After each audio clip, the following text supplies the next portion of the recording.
there and stuff we could build the air part out of all around us? Oh, are you telling me that I'm karmically getting screwed right now for not giving you a campaign breaking? Yeah, absolutely. Yeah, exactly. Essentially, yes. Yeah. Okay. All right. I'll take that under advisement. Yeah. No, I'm pretty sure it's just because Spectrum sucks, but that's a whole other thing. Karma, Spectrum sucks. It could be either one. Maybe it's a mixed bag. Yeah, for real. For real. Oh God, I'm so tired right now. It's been last week was in tech for Urinetown all week, and it opened on Friday night. I'm happy with my work on it, and I actually think it's a pretty outstanding production, especially for a company that considers itself to be a community theater company. So very, very happy with the results. Yeah, but man, that whooped my ass. That was a big show to put in with very little time and very little resources. I managed to do the whole damn thing on a $500 budget. So at least for lights, And I did footlights. I did a whole, I was going for a sinister vaudeville. So big footlights, big bold color top lighting and side lights, and I had a moving spotlight and shit that I had to program precisely from cue to cue. That's intentionally left on as it goes about the theater. It's all kinds of crazy. So yeah, that was a monster, but that's why I wasn't online last week. So appreciate you guys bearing with me. Lauren, how you feeling? I'm doing way better. Good. Glad to hear it. Yeah, I know. I realize it's been like 2 weeks since our last session, and you were really under the weather then. Oh yeah, no, it was bad. Yeah. I mean, it wasn't bad, but it was bad for me. I mean, you got 2 kids and you got responsibilities and shit. You ain't got time to bleed. No. Yeah.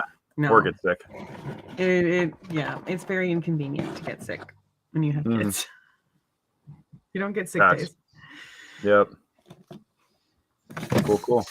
Well, I know we're waiting on Paulie. Paulie is in Mexico right now, and I'm hoping he's not on a team dinner or something like that. I know that he's visiting with tequila reps and a few other things. My internet is so spotty right now. I can see myself lagging. That's how bad this is. Yeah. Give me a second. I'm going to switch over to a wired connection, and hopefully that'll help. I'm excited to see how it goes tonight. I just got fiber, so I'm really excited to see how it goes. Oh, awesome. I'm hoping it's You should have had that in your diet from a long time ago. Yeah. I know. Really, gut health is a pretty crucial thing. They were saying that back in the 80s. Yeah. Sorry. Yep.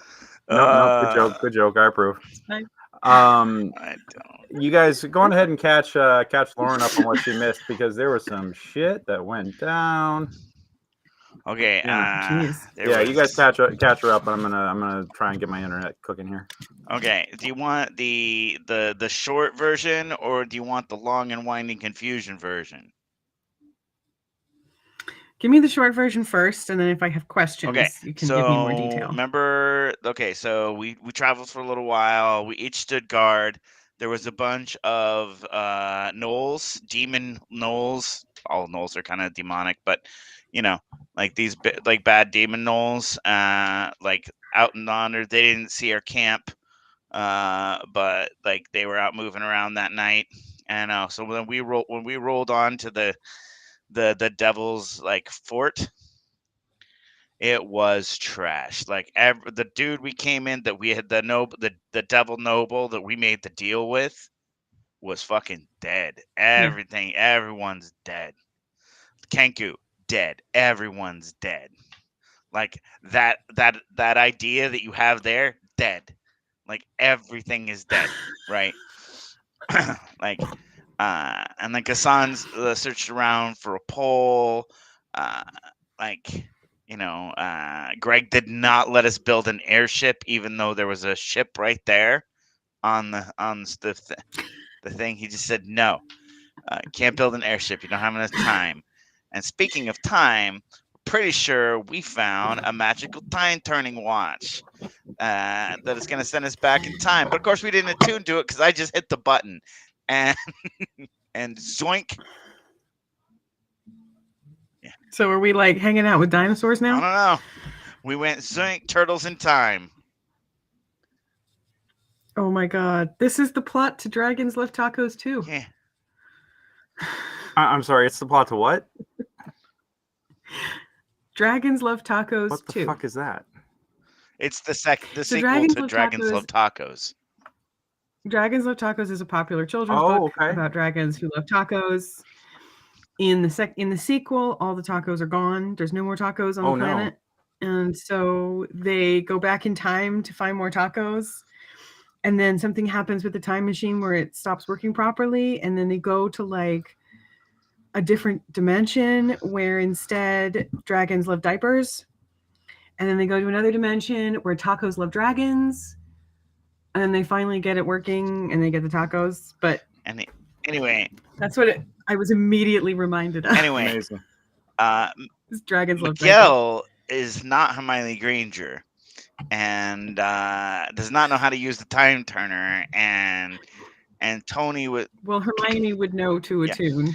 and Anthony was fiddle fucking around with it, and so I was just like I don't click, and now turtles in time. I think this was actually one of the turtle movies, Yes, wasn't it? Turtles in Time Didn't is they go to, Teenage like, Mutant ancient Ninja Turtles Japan? 3. Thank you very much. Yeah, Yeah. Teenage Mutant Ninja Turtles 3. Yeah, three. Yes. All that's all their fingers, but you know. Yeah, exactly. And so that's with both fingers and a thumb.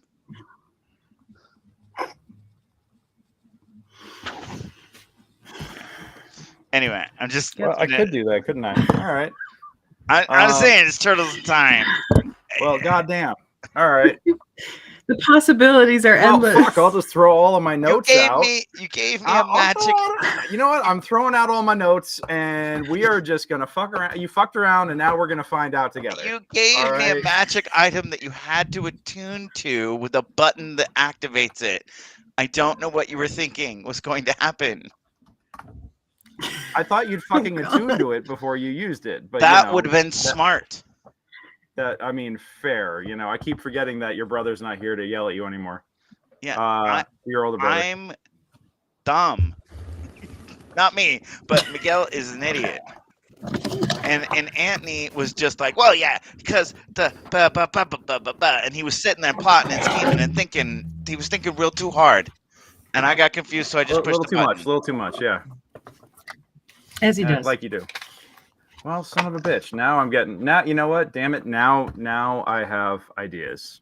And this is bad for y'all. So while we're waiting on Paul here, I just texted him, so hopefully he'll get back to me in a minute. Yeah, we're Tenchi lost in space. Yeah, no, I get it. Yeah. We're lost in time and space for a little while. If this was a Cthulhu board game, we'd have to go to the side where it says lost in time and space and spend 2 turns there or whatever. Yep. Lost in time and lost in space and meaning. Yeah. Yeah. Side quests, baby. Sweet. All right. That's You can drop us into feudal Jersey. There we go. So Jersey now. Hey, they can't help it. Leave them alone. Everything's legal in Jersey.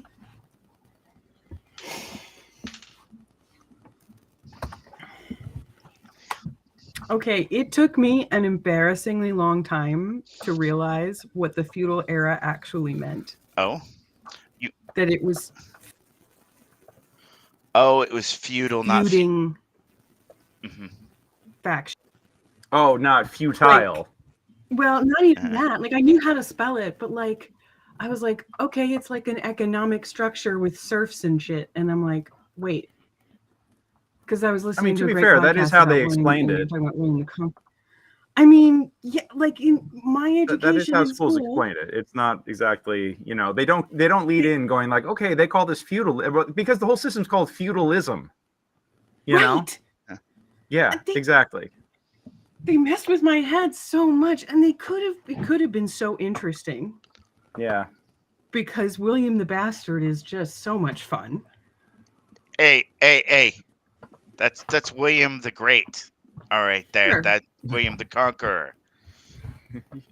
Put some respect on that name. You put some respect on that name. You Harold know how Godwinson might what disagree. you know what he did to people who went out there and beat skins Yes, I outside? do. Yeah, he murdered I them know all. exactly what he did. It's like, yeah, Jesus. he may be a tanner's daughter, but like he may be the son of a tanner's daughter, but you know what? He was also the son of a king. So, or the son of a duke, but yeah. The Duke. Yeah. Well, he had All right. connections. You know what? Fuck it. Oh wow, there's over 150 different campaign settings for 5e. Oh Jesus. All right. Should we roll a 150 sided die? Oh God. All right. I mean, you could do it on Google.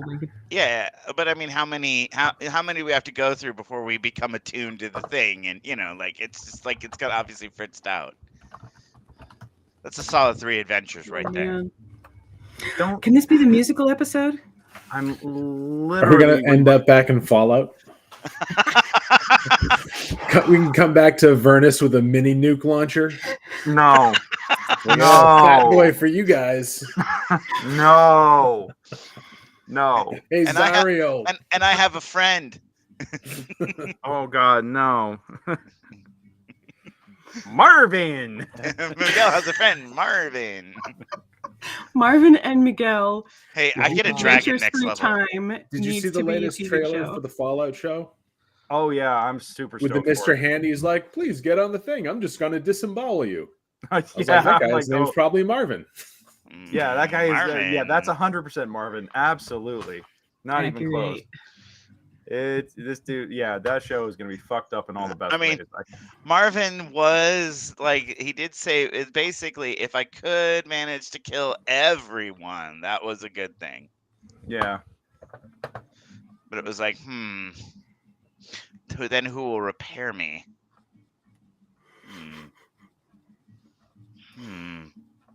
Other handy robots.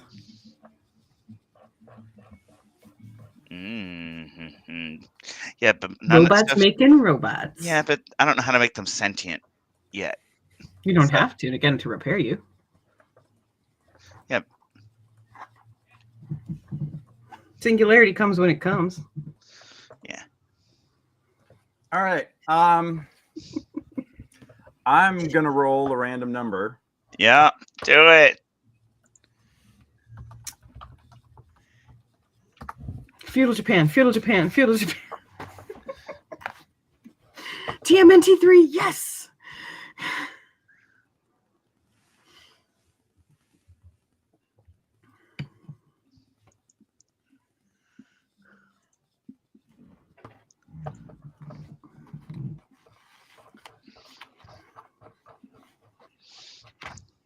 Oh, that's boring. No, no.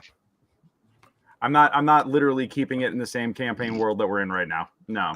That's my girlfriend watching on my YouTube account. Oh, yay. That's cute. Hey. Thank you for joining us tonight. Now it just looks like you have a sock puppet account that's really into yourself. Yeah. Yeah. No, World. I actually have a girlfriend, and she's drinking with a friend of hers in the living room and being silly. I love it. That sounds awesome. Hello. That is the way to do this. Thank you for joining us tonight. Really appreciate it. Let me see.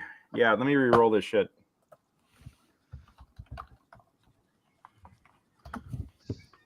Oh, okay.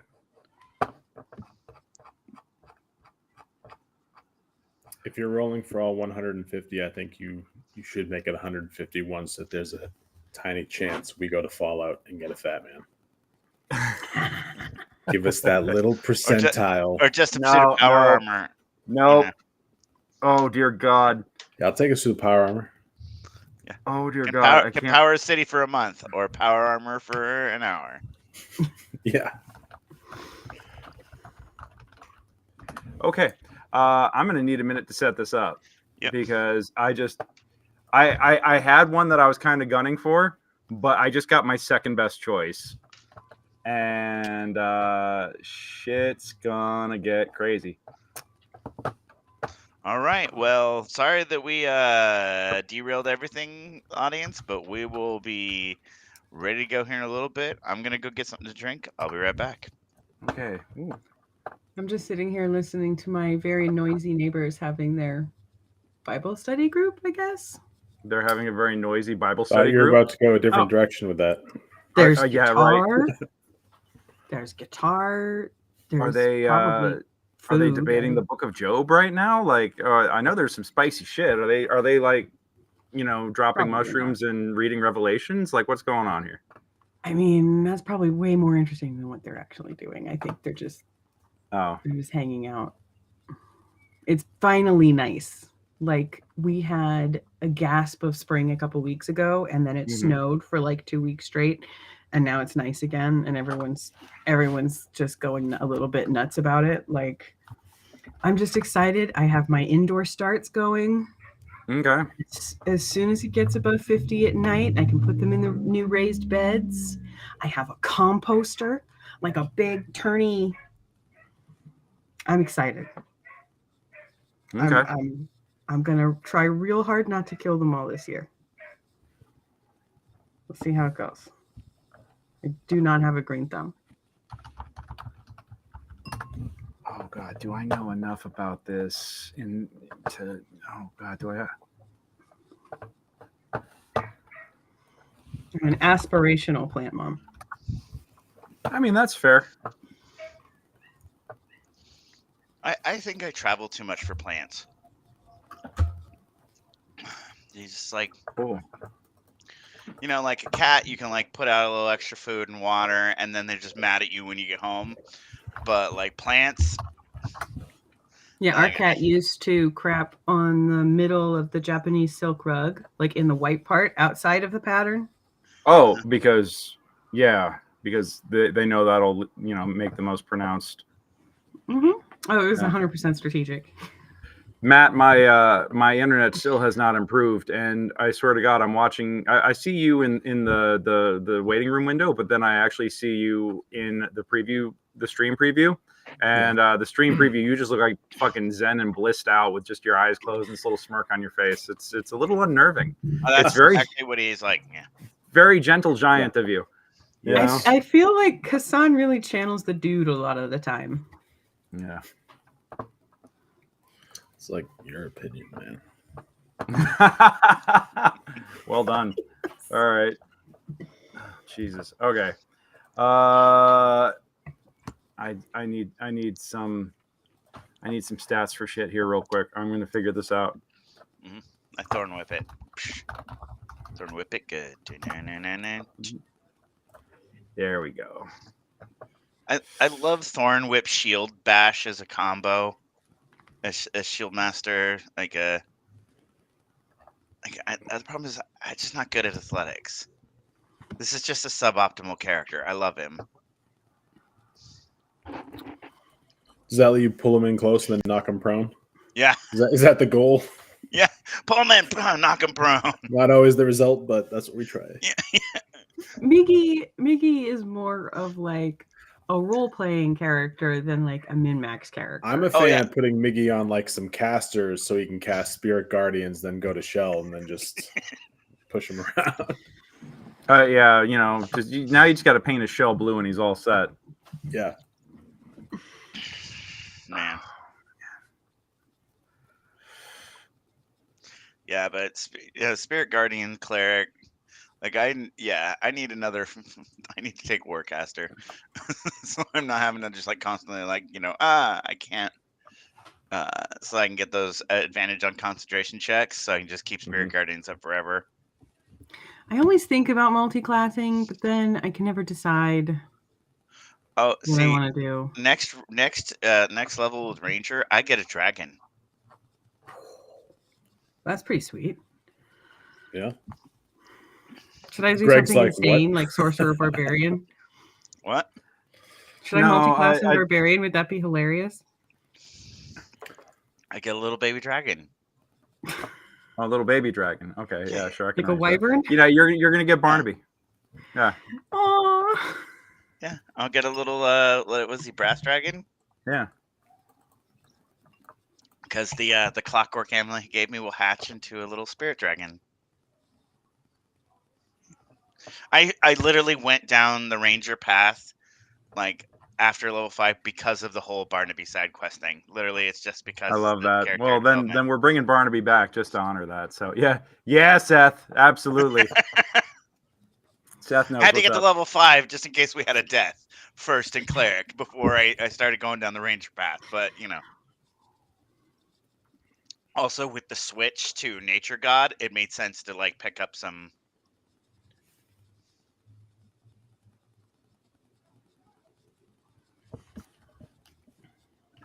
You are the phantom viewer. We've never forgotten you, Frankie. We keep you alive you're in every adventure. Living rent free in that helmet. Oh yeah, baby, we got you. Oh my god. All right, no, that's really rude. I can't throw that at you guys, but I mean, you can throw whatever you want. We got a long rest. Oh, I mean that is fair. Our action economy is at about 50% right now, though. Yeah, that is definitely true. Yeah, I am nowhere near as good a healer as he is since you switched me to nature.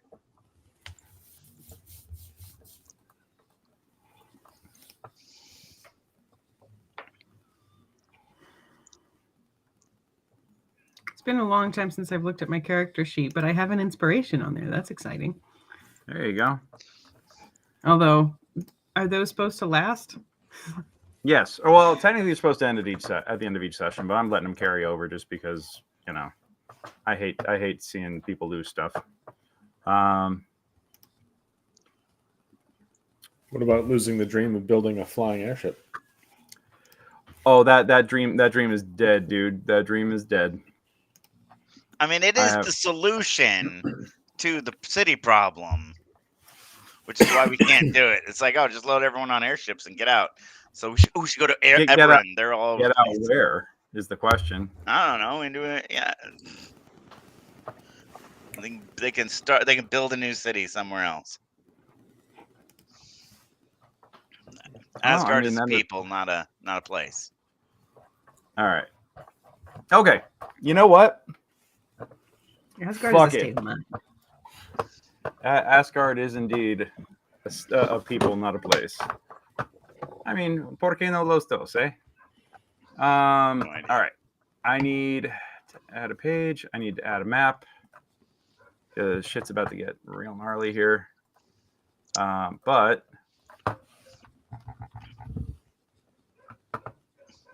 I know I have these assets here.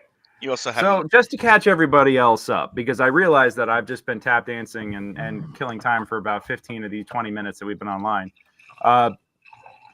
We were chatting, hanging out, waiting for Paul to get on. I still haven't heard back from him, so I'm guessing he's probably still doing work dinner in Mexico at the moment. So I'm not going to penalize him. But Anton reminded me of the fact that they were not attuned to the device that they used to do their time space warp at the end of last session. So we're gonna I'm making up a session right now completely on the fly and putting the notes aside for the moment. We're just gonna say fuck it, and Leroy Jenkins some shit here and see what goes down. There we go. Helps if I look in my maps folder, not my tokens folder for backgrounds. All right. But yeah, I think I have an idea. And tonight it's going to be completely improvised. I mean, more so than usual.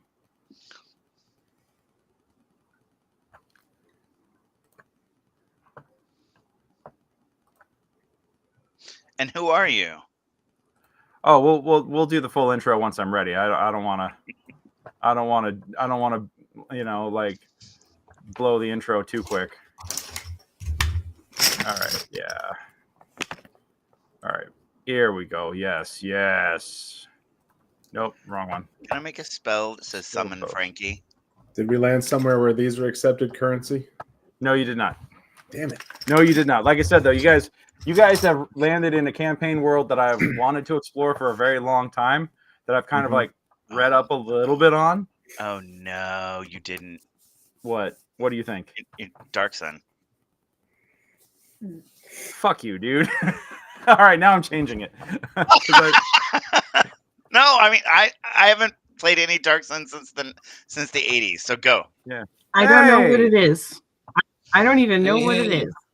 Hey, buddy. I'm going to try and jump in from the other one. I opened up a new thing. I'll be right back. Yeah, no worries.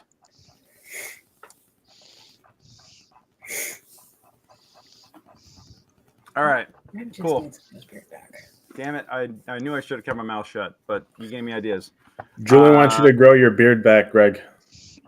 Oh, yeah? Yeah. Oh, thank you. She's not in chat this time. She just came down. Yeah, I miss it too, but my agent is telling me that facial hair is not booking right now, so I gotta.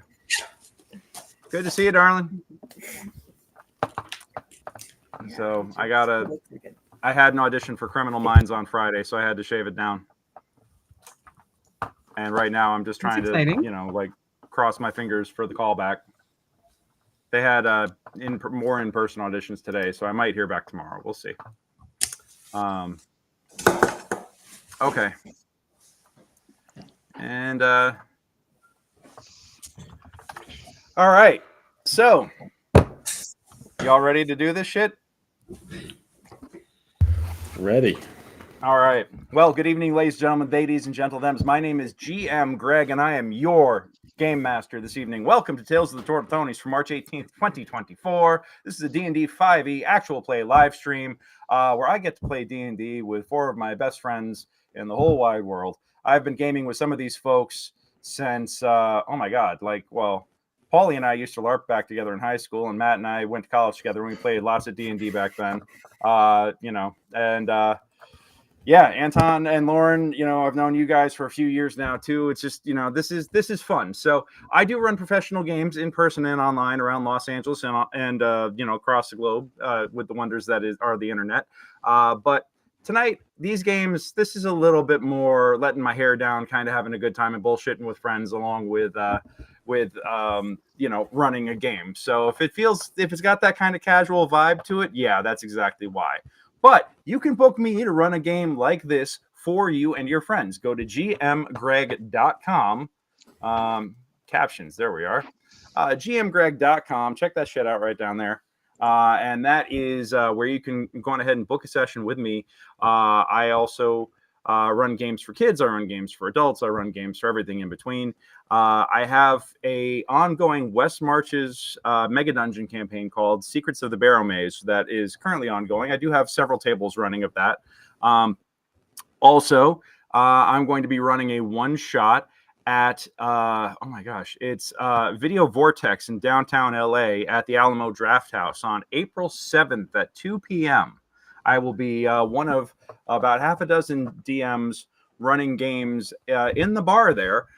Tickets are available on the Alamo Draft House website.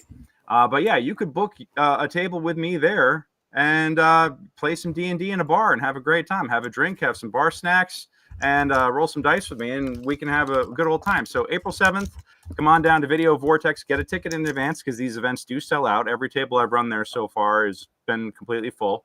No, I'm not with Mastermind anymore. So, yeah, Mastermind, that came up in the chat just a second ago. You can actually book me at gmgreg.com. You can message me through there or book a session with me on there. Yeah. And in the meantime, let's go on ahead and introduce tonight's players. We'll go on ahead and kick it off. Let's start with Mr. Matt. Hello, I'm Matt. I'm playing Casan, an amnesiac hexblade warlock fighter at the moment, if he can remember his stuff, who likes to take names and kick asses. And yeah, Casan's kind of having a hard time right now trying to figure out exactly what's going on with himself. Awesome. Just all right, recently got some of his warlock powers back, but they're no longer warlock colored. They're more angelic colored. And Yeah, it's a little strange. Yep, I'm very excited to see where we go with that. So glad to have you tonight, Matt. Thank you for playing. Let's bring it on over to Paulie, Mr. Mexico. How you doing tonight, bud? Hey ho, I'm doing all right. Hopefully my connection stays consistent. I'm great. I just checked in here in Arandas. So I am Paul Masterson, but tonight I am playing Tony the Toolboy Tortletoni. I am a dual class Artificer and Wizard, and we'll see how long my tiny army of my Wizard Familiar Owl Capone and my homunculus servant Tiny Tony with his Tiny Tony gun, how long they survive, because Greg always tries to kill them. But tries to kill eventually them, with my family. I'm getting better. I'm getting better picking them off. Yeah, I don't like it. Yeah, I love it. It's rude. You get him back. It's fine. Let's go ahead and bring it over to Lauren. Lauren? Hello, my name is Lauren. I play June, who is a sorcerer, half-elf. Sometimes want to send dispatches from the front at various times that one time. And just excited to be enjoying kind of a crazy mishmash adventure tonight. Do a little something different. Awesome. And our last player this evening, first in our hearts, Mr. Anton Ray. I am Anton Ray, and I play Miguelle Tortletoni, the youngest by a few seconds of the Tortletoni brothers. I was born out of a cracked shell, so I am not the smartest, but I have a big heart, and I do a lot of sweeping and cooking, and I make sure my hero brothers, are able to save the day. Right now, I'm carrying around a helmet that has the spirit of my trapped brother in it, and some devil that is not a nice guy. And then, we found a some magical time watch thing, and Anthony was, was messing around with it, and then he was given a big long explanation, and I got bored and frustrated and pushed the button, and now we are screwed. Yep. Cheers. Is that an Edinburgh Wish You Were Here mug? No, it's just Morgan. It's just in Oregon. Oh, Oregon. Okay. Yeah, I got the Edinburgh one that looks a little similar. So, all right. Anyhow, all right, let's go ahead and pick it up where we left off. So, Miggy.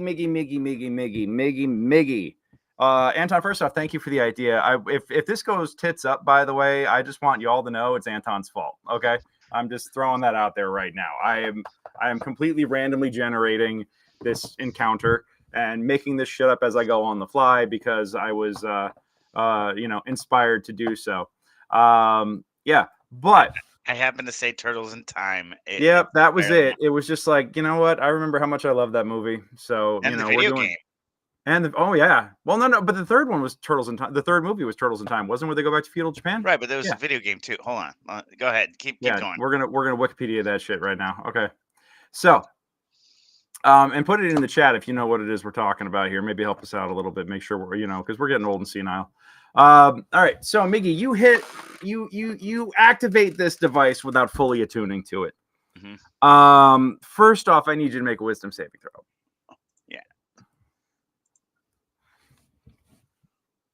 How about 30-20? A dirty 20. Oh God. All right. Well, there goes that fun idea. Great. All right. So, you feel you actually like channel some magical energy into this device, and you feel yourself suddenly like you now know what a rubber band feels like after it's been stretched and released within a split second, because you just like you feel your whole body lengthen and compress and lengthen and compress, and you feel yourself shooting off, not into the air, but like just through layers of existence somehow. You're not quite sure like what the sensation is, but you feel yourselves get like shot up into the air, and then a second later, you find yourself standing on the ground again, just like it was a moment ago, except now everything is completely different. Instead of the red sky of Avernus above you, you are, it is a starry night sky.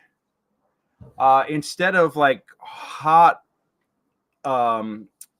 black sand, like magma sand, lava sand, volcanic sand. That's the word I'm looking for, volcanic sand. I'd get there eventually.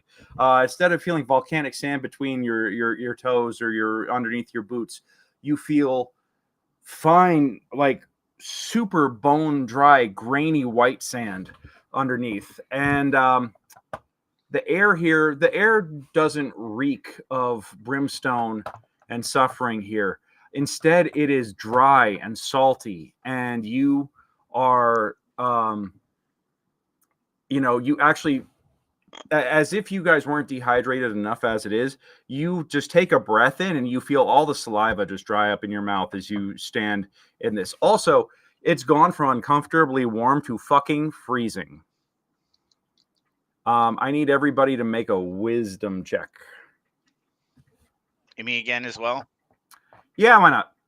Or survival. Make a survival check. I'll take a 24. Jesus, Anton. Well, Cleric, Ranger. Yeah. All right. Casan, you have no idea where the hell you 19. are. I have no idea who the hell I am, so... Matt, I need you to do me a favor. I have to decide something real quick. Roll me a D100, please. You do know the last time I did that was the Good and Evil campaign. Yeah, I know. That. All right. Oh, wow. All right. Right down the middle, baby. Yeah. Oh, Super Nintendo game, game Turtles in Time. Yep. That's legit. All right. What was TMNT3 then? Turtles in Time. Yeah, that was the movie. There was a game too, though.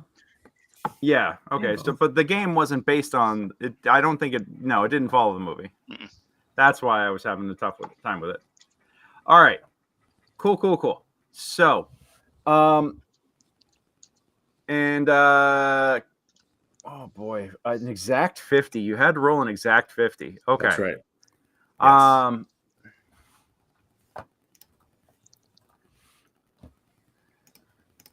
I don't know if you. That did not pop up. So okay, cool. 19, and then Tony, do you wanna roll me a survival check, please? Matt, I'm gonna text you. Yes, and I don't know if if that populated or not. My survival check was 12. My wisdom check was 11. All right, I see it. 12. Oh, okay, I see it. Yeah, I got you. Okay.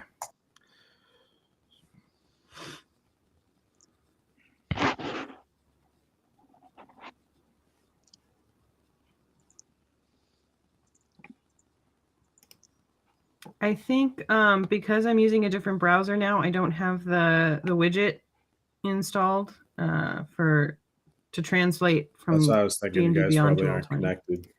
Yeah. I'll figure it out. It's fine. Okay. I will figure out. I just like fuck it. We're throwing hand grenades tonight. I'm throwing a complete hand grenade right now.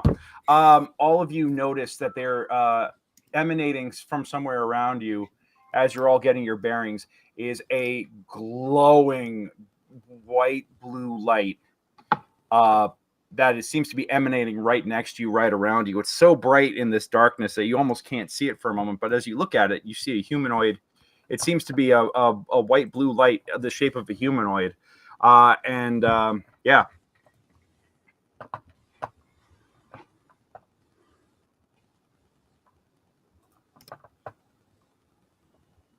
And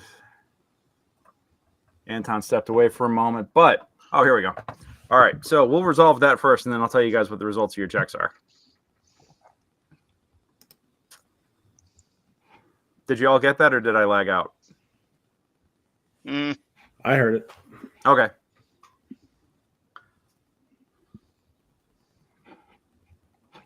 Yeah, we're throwing the plot out the window. We're having internet problems. Tonight's session's going great. All right.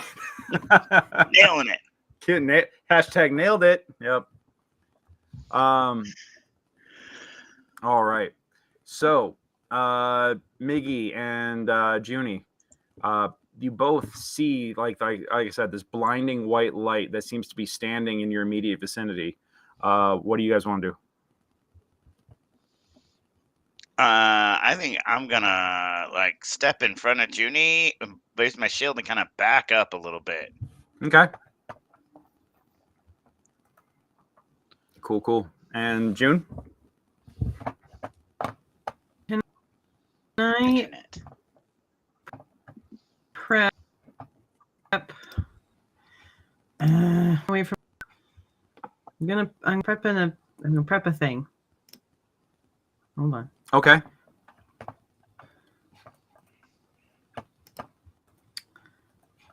Hold on. Come back to me.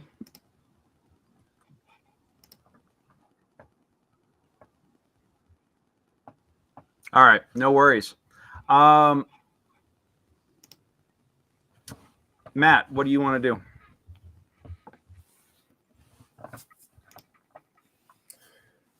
I don't know. What do I want to do? You feel like you've just you feel like you've been bottled up in a really, really, really, really, really small container, and now you're suddenly free again. Okay. Yeah. I literally would probably just kind of like stretch out a bit. Okay. Take in the surroundings. Where the hell am I? Yeah, you see a couple of figures near you that you recognize as some of your newfound companions. And you look down and you see that your brightness is turned all the way up, sir. So do you want to you can kind of like control your aura a little bit if you want, or do you want to keep it like blinding beacon? Take it down a few notches. Okay. What do they see as you turn down the monitor? You see this incandescent kind of humanoid form shaped out of almost like a radiant fire, covered in gleaming silver mithril-esque plates of steel and chain, and a almost kind of shattered ring glowing behind it, kind of vertically hovering in space. And the radiant fire kind of rolling off the shoulders back and dissipating almost wing-like.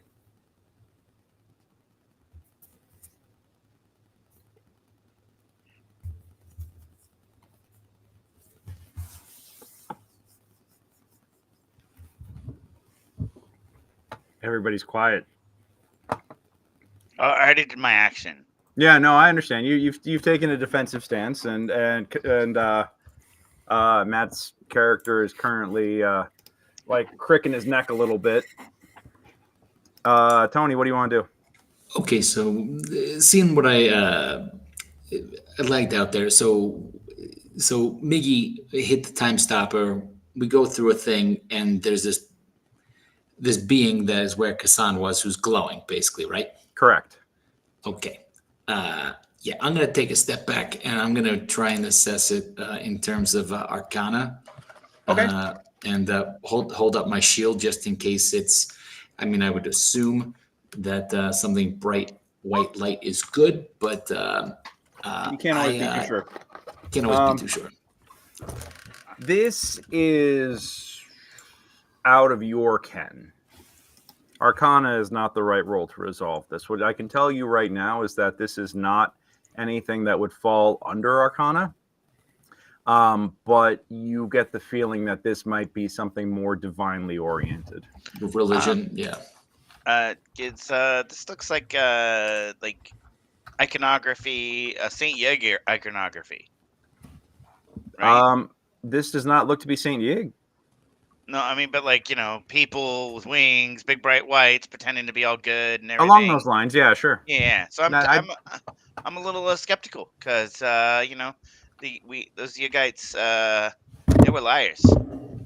Can I say my reaction to seeing the figure is to cast shield? If you want to, I mean, shield is normally just a reaction that lasts for a round, but yeah, if you want to cast mage armor, maybe. You know. I don't have that. Oh, okay. Well, damn. I mean, just be ready to cast shield. Yeah, you could. Yeah, I'm ready. Yeah. Casan, or Matt, your allies are all staring at you agog and slack-jawed. And they seem to be all drawing weapons on you. I look at each of them in turn and say, "You need not fear me. I am not your enemy."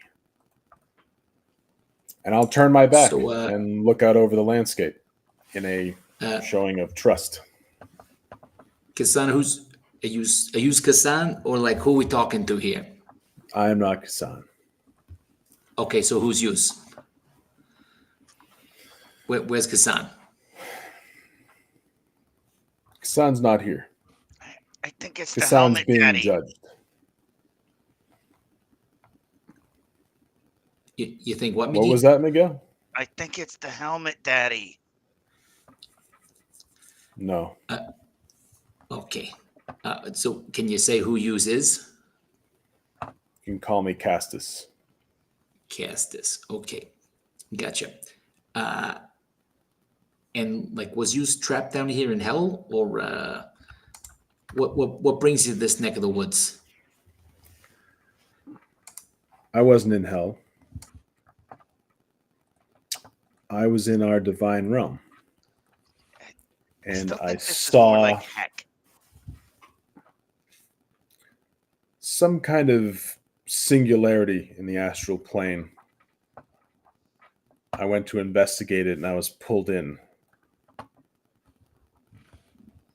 There was some sort of astral event. So how My do you memory's feel a little about bit fuzzy being? of it, but it's coming back. Your friend was at the center of it. And there were two forces trying to tear him in half through that helmet. Yep. See, like I said, helmet daddy. I am not the one that funnels its power through the helmet. Oh yeah, you that revelation hit so hard you blipped Tony on us. All right, here we go.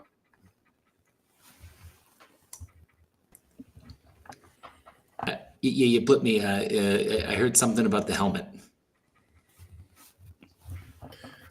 Rewind a little bit. Mm-hmm. At the center of that singularity was an event taking place trying to tear your friend apart in the astral plane. Touching that helmet. It was corrupted by other forces and they were warring for control. And I was pulled into it. And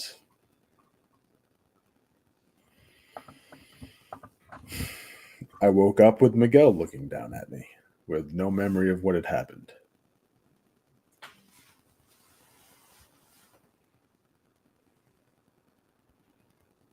Yes, Miguel?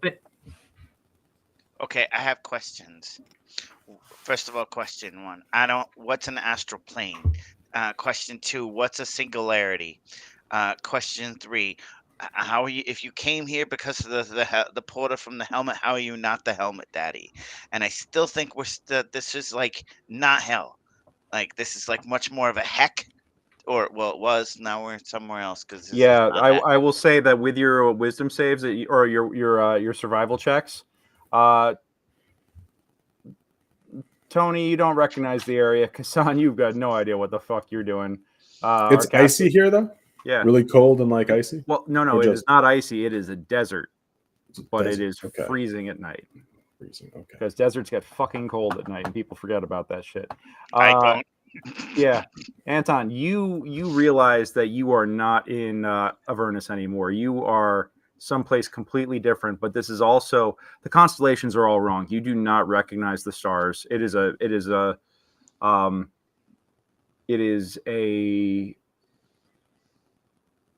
the cold, clear sky. You don't see any signs of civilization, by the way. Are there moons? For sake of argument, I'm going to say, yeah, you see some planetary bodies in the sky. Yeah. Arthas. Yeah. Okay. Yeah. Yeah. There are two moons in the air. Yeah. In the sky. There's two moons. Mm-hmm. Hey guys, and I just pointed to moons. I don't think we're in heck anymore.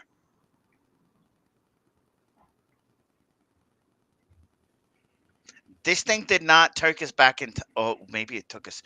Maybe this is heck before it was heck.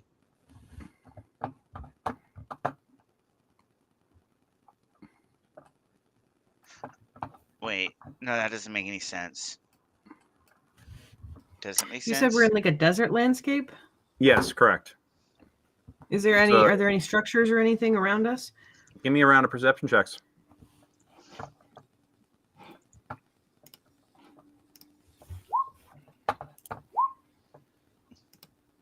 Tony, you're still trying to get your eyes fixed after gazing upon the vision of Castus. Casan, Castus, you have no idea where you're at. All I can tell you right now is that you feel no connection to Tyr where you are. Okay. Anton, Miggy, you. Oh, and Lauren, it looks like I'm missing your roll again for some reason. It doesn't look like it's feeding to roll 20. So if you want to let me know what you got.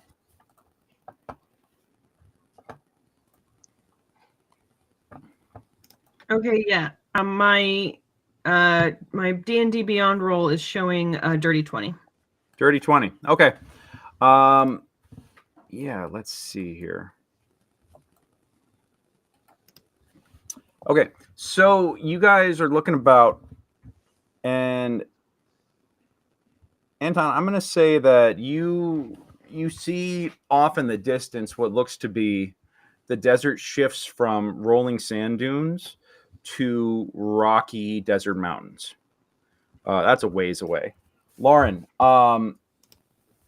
you're looking about in the night, and you see not too far off in the opposite direction, I'd say maybe a couple of 100 yards away, what looks to be a little bit of a glow and a little bit of smoke rising from beyond one of the dunes.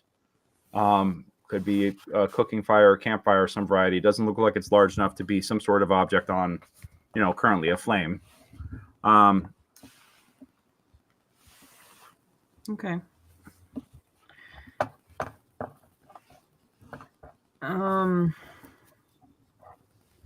Is there anything there's nothing that looks like any kind of like a shelter?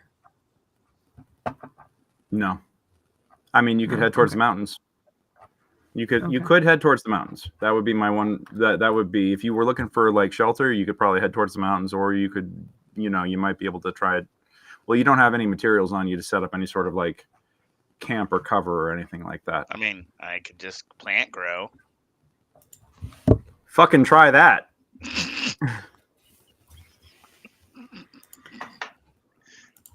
I'll give you this campaign setting real fast. In Druid, make water. I mean, I know a little bit about, and I know enough to know that, yeah. Oh, and we have an artificer in here now too. Oh boy. Oh, technically now, Tony, you're technically an arcane caster, yeah? Yeah. Okay. All right. Okay. What I want now is one more round of perception checks, real quick.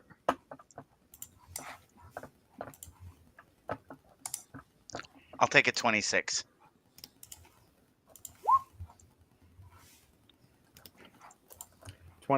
Jesus. All right.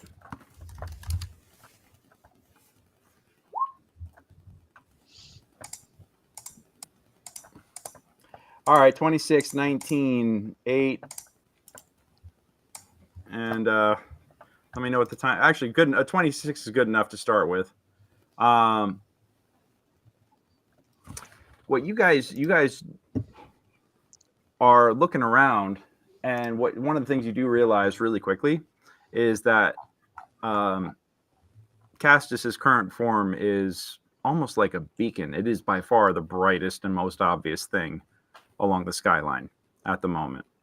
And it might be drawing some attention. And as a matter of fact, you do hear what sounds like a couple of like a group of figures kind of scrambling over and around dunes and heading in your general direction, chattering in an unfamiliar tongue. I wanna tell the others, hey guys, I'm seeing some signs of life over there. Maybe we should see if we can take this to a more secluded location.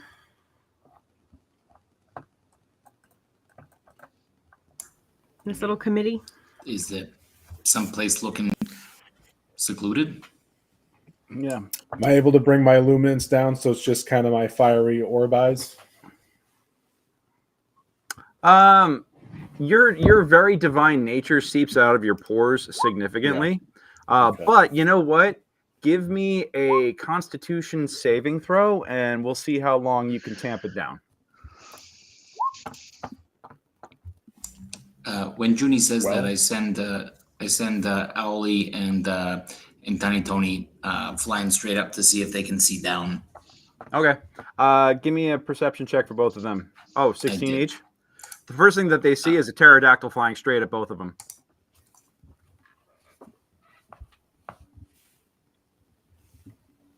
Yeah. June's like, screw that, I'm out of here. Yeah, a large, very large, leather-winged, spike-headed flying creature flying in the air, and it, as it kind of swoops through them. And what they notice just as it goes by, you see, first off, it says a bumper sticker that says "We break for no one." But the second thing that you see is there is a similar figure that's got a similar shaped head, but no wings, riding on its back and wielding a spear and kind of like floating around. Like it looks like they kind of fly through Tiny Tony and Al Capone, and looks like they're starting to make a long, lazy loop around. This thing had been pretty much silent up until they were discovered by the aerial assistants here. And it's not long before you hear clamoring over the dunes the pitter-patter of more figures, and you do see these pterodactyl-headed beings in loincloths with spears coming over the hills and looking at you and kind of like giving you like a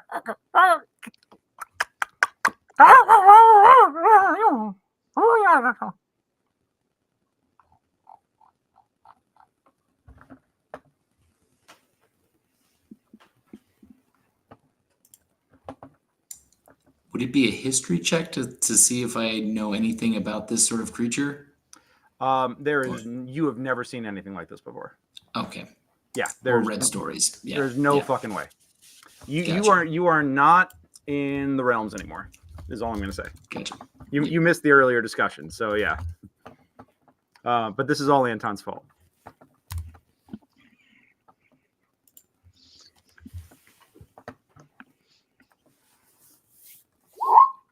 What the hell was that? A whole bunch of rolls just cleared in my window here. Okay. So, yeah, that you have what looks to be a party of primitive pterodactyl-headed beings, all kind of with spears trained on you, kind of like.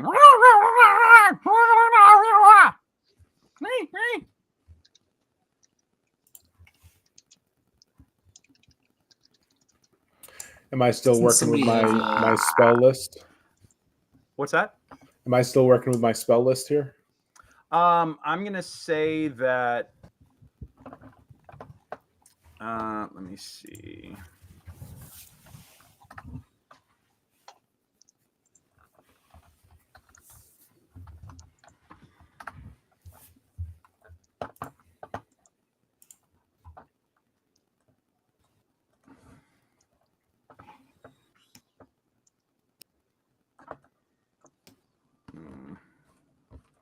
I'm going to say no. Oh,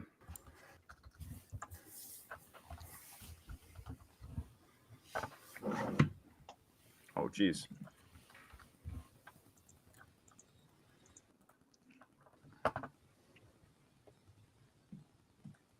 What level are you guys now?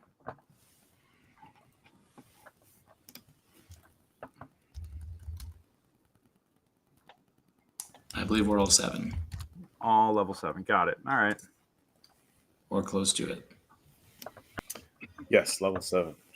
I'm at I'm way behind, so I'm Okay, no worries.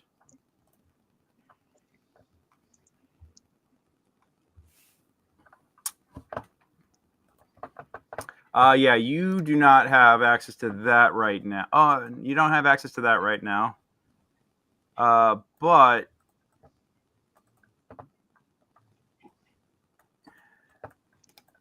yeah, you know what? That's a little much. I don't want to give you that.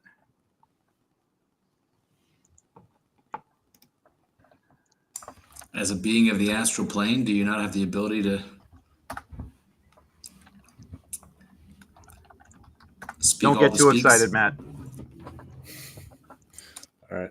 This is a temporary upgrade for role-playing purposes only. All right. This also gives me an excuse to run the encounter the way I really want to do it.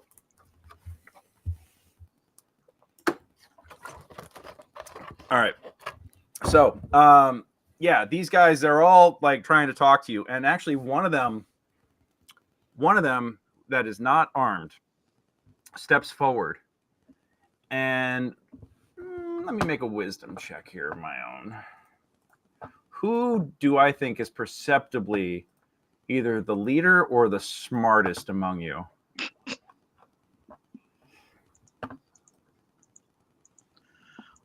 I'm holding a big metal shield.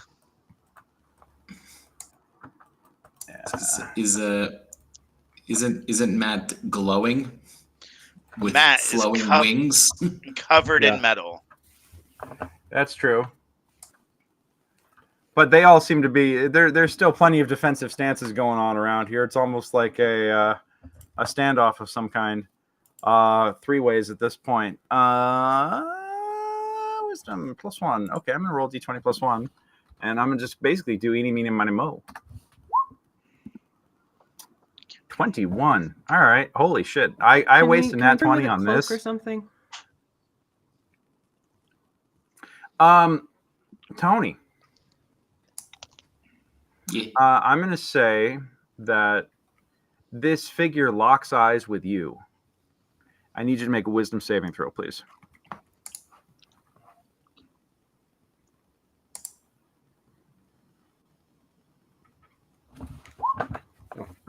Okay. Jesus Christ. So I know what they're saying. What do you mean? Whatever these little beings are screaming at us, I understand.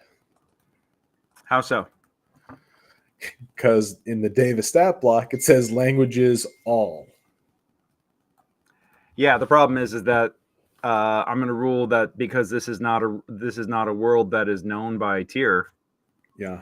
Then this is outside of their domain and purview. All right. Yeah.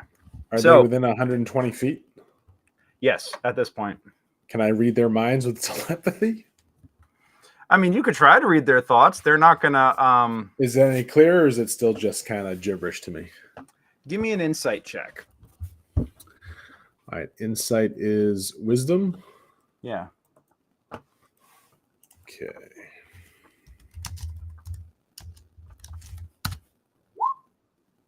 $16. You don't understand the language and the nuances of it because it's completely unfamiliar to you. But what you get based on the thought patterns, the body language, and everything else is that they are investigating, they are curious, they're defensive. They're wondering if you guys are a threat.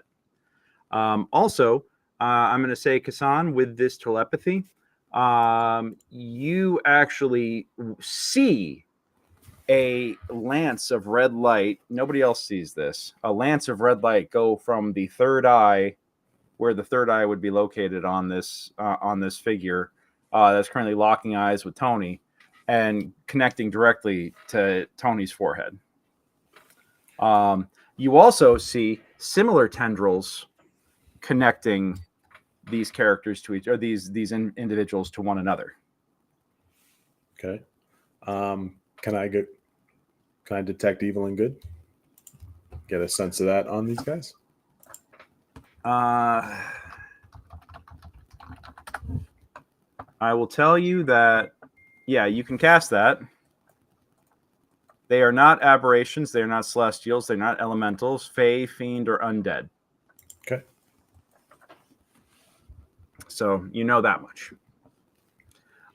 Tony, they lock eyes with you, or this one that looks to be like some sort of ranking individual within the group locks eyes with you, and you actually feel like a connection. And suddenly you have this cacophony of squawking in your head. It's the language is completely alien and unfamiliar to you. But give me an insight check.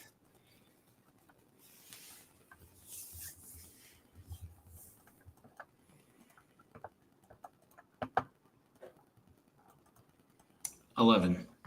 11. All right.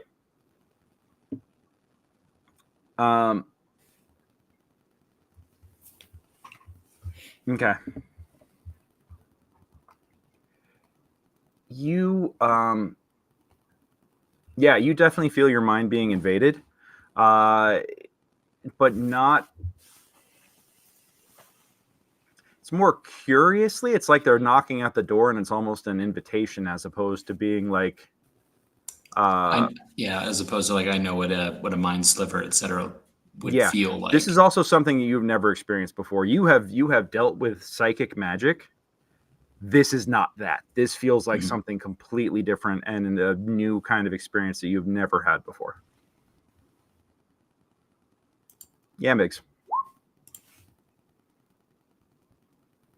Oh, cool. Oh, you're muted, bud.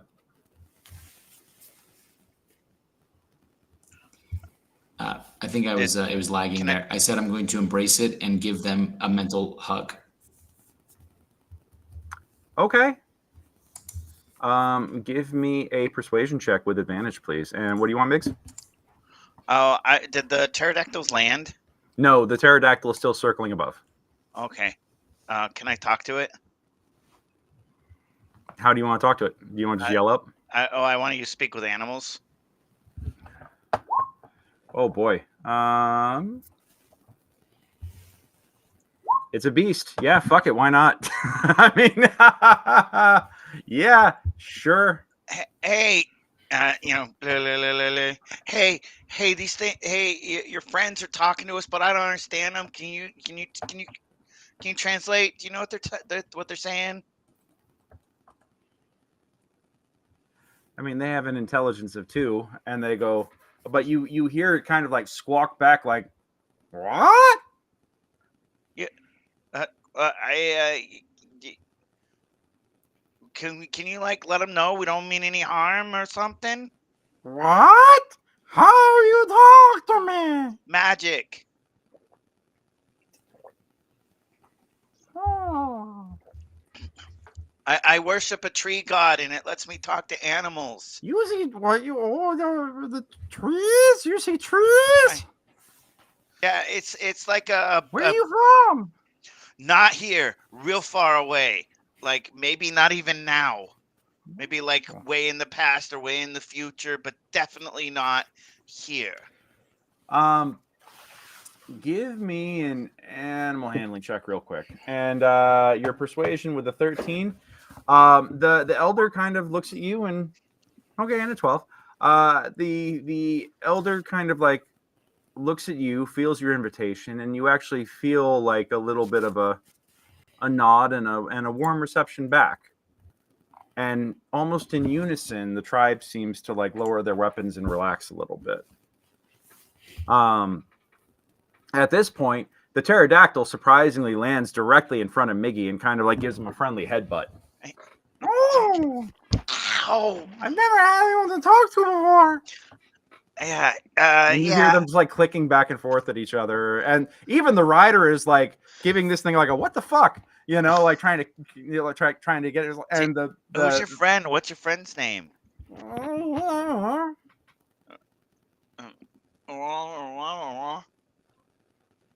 I said I don't know. That's a weird name.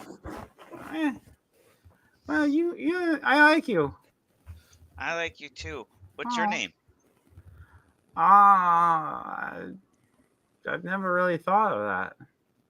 Oh. What bet should my name be? I don't know. It's about you. What do you like? Food. Big. That's not. Ooh. I wouldn't really call you food. What's like big hungry? Big hungry. Yeah. Hey, big hungry. Hi. Hi. What call you? I'm Miguelle. Miguel. Yeah, Miggy. I like Miguel. Me too. Miguel, nice. Anyway, sorry. And then I look around. Oh yeah. Hi, everyone. Yeah. The elder has you both stop and Miggy, you notice that everyone has kind of stopped to stare at you for a moment, and even the elder who is connected with Tony is kind of like looking over at this and cocks his head a little bit like the fuck. I give the pterodactyl good scritchies and like I don't know. Okay, you get advantage on any animal handling throw with this creature until end of session. So, yeah, you guys, the tribe just kind of like looks around, looks at you, and Paul, you see. He lagged out. Hold on a second. Let me bring him back.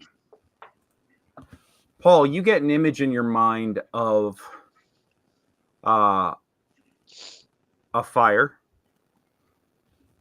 and what looks to be something cooking over it. And you get the feeling it's an invitation.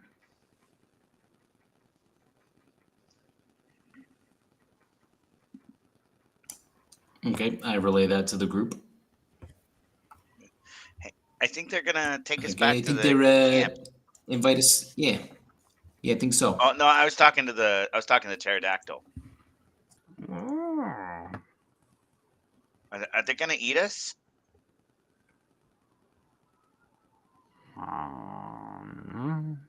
Maybe.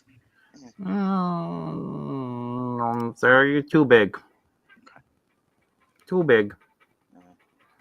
Maybe the one with maybe the one in that one, and kind of indicates towards Junie. Yeah, I wouldn't try that. She's actually scarier than she looks. Okay. Well, yeah, you see, you Are my get a ears sense burning? of. Give me an insight check.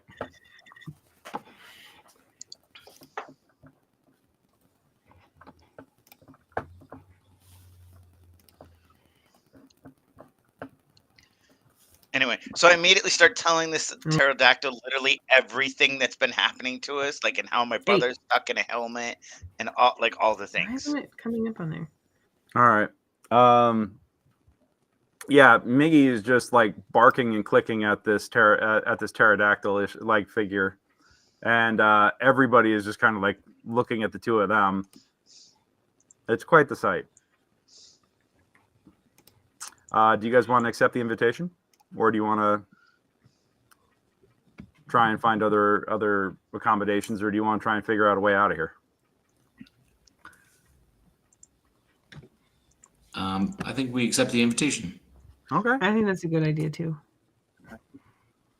I feel like I should not push this button again until Anthony has figured out how to use this thing properly.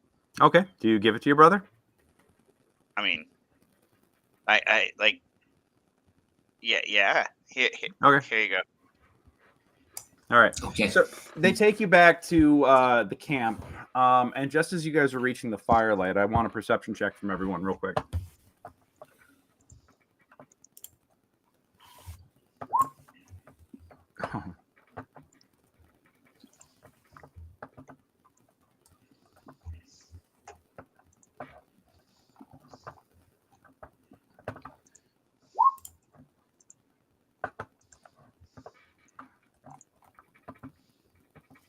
Okay. Let's see. 21. Got it. Miggy and Junie, the both of you, one of you like just through dumb luck, the other with your elven eyes. The both of you, as you are approaching the campfire along with the rest of the tribe,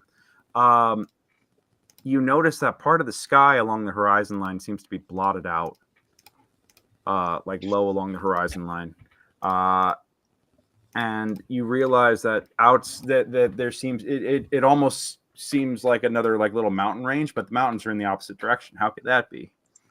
And then you notice that it's moving towards y'all. Let's go on ahead and roll initiative.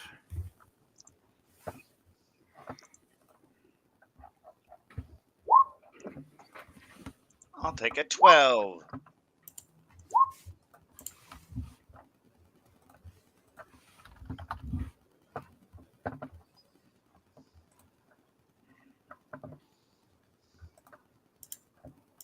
All right. 5. Okay.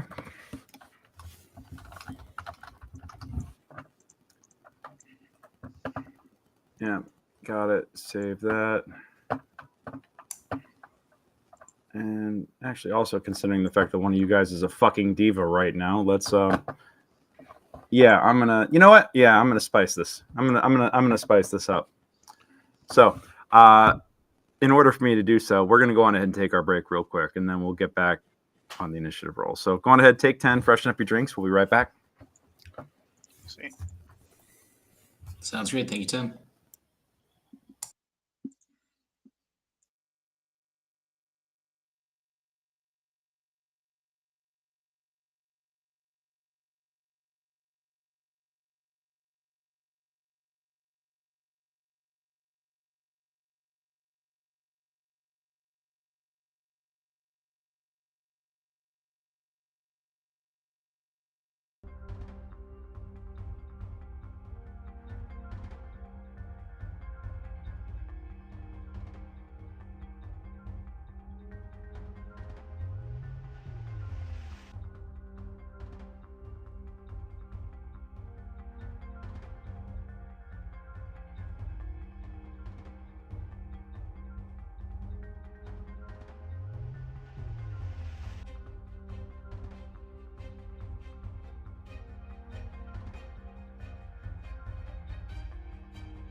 All right. And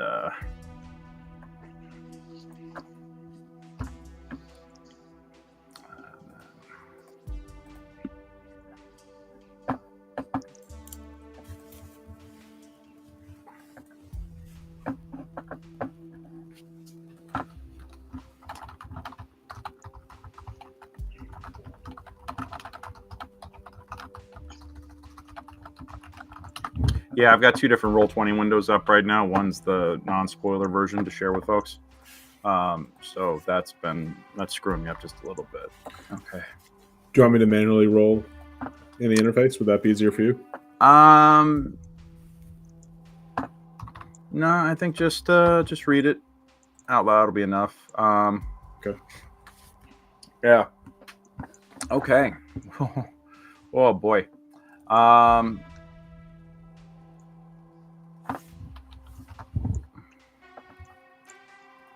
I just got to finish getting my tokens together real fast, but almost ready.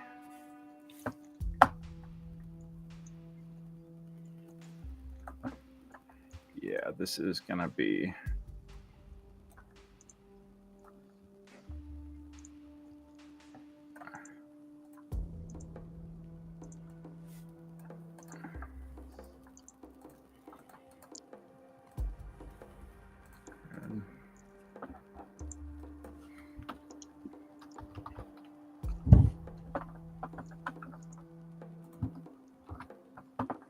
Let's see. Oh, that's right. 2 different windows, 2 different accounts. Can't do that. Hold on 1 second. I keep trying to copy paste from one window to the other, and that's not going to work here. Also helps if I'm not in GM level. Copy. And then let's dump you guys over here for paste. There we go. Tiny Tony, Al Capone, Casan, Miggy. What did I do with Martin? I think I dumped your token. Oh yeah, right here. Perfect. Copy. I didn't realize that, like, I'm looking, just looking into my equipment, like, the blanket that I carry is 3 pounds. That is a hell of a blanket. That's a weighted blanket. Yeah. Safety blanket. That's a thick-ass blanket. Makes you, It's for thunderstorms and fireworks shit. Yeah. Makes you, Linus. Mm-hmm. Yeah, you are the Linus Van Pelt of the party, sir. Well, my bedroll is 7 pounds. Like, this just... I got 10 pounds of, like, it's cold outside. 10 pounds of, fuck, I don't want to be cold. That's pretty awesome. All right, and then Thrilling Heroics. That's not what I'm looking for. Because, of course, Mickey still carries a blankie. Of course he does.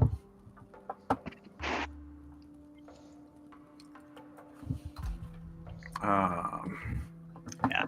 I just, you know what? These are not accurate representations because I don't have time to find and either purchase or install tokens. So we're just, you guys are just gonna have to go with me on this, but we're gonna make this work.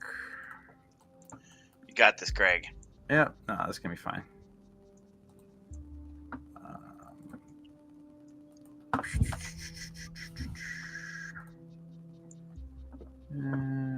That's no. Nope, I need my premium assets. I can never see Anthony's or their health bars. No? I don't think he's got his HP entered in on his token. They all seem to have it to me.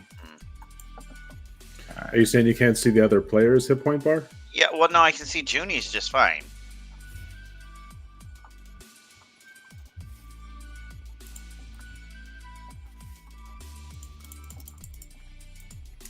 I can see June's too. Can you see mine? I cannot. Yeah, I can only see June's and mine, but yeah. Can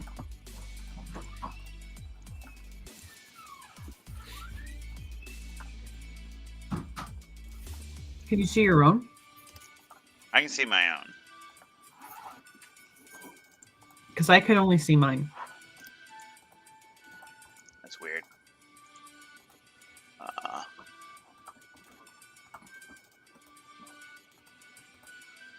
All right.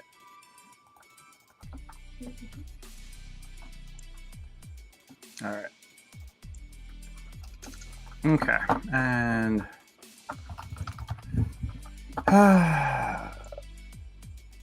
don't get too excited.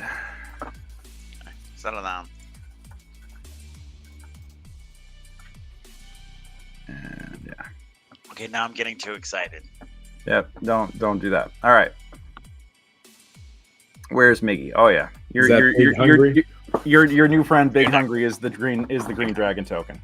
Yay! So what you guys notice, and also, I'm going to say that as you guys notice this shadowy figure off in the distance, on the far side of the campfire, the leader of the group stops and freezes for a moment, and just kind of tenses up and looks directly at Tony.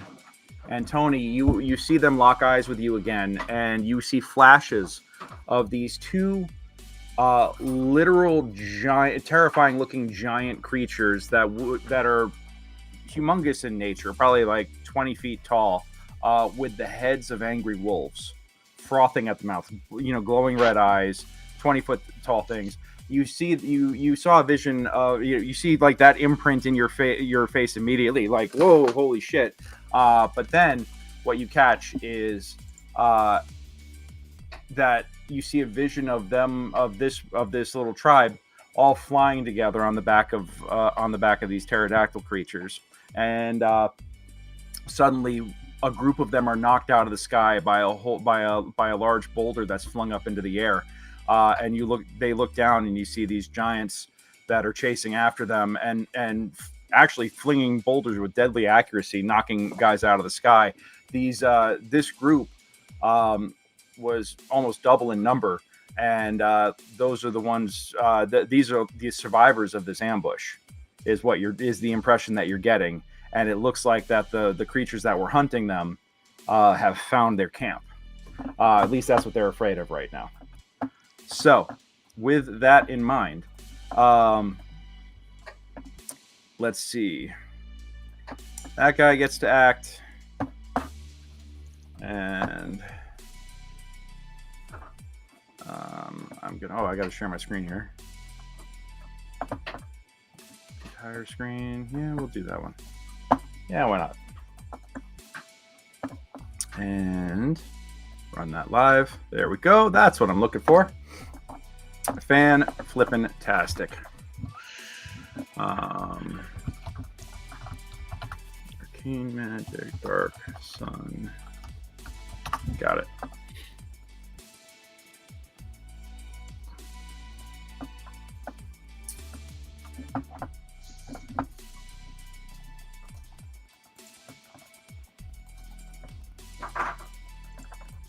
Got it. Okay, cool. I just needed to look at something real quick. And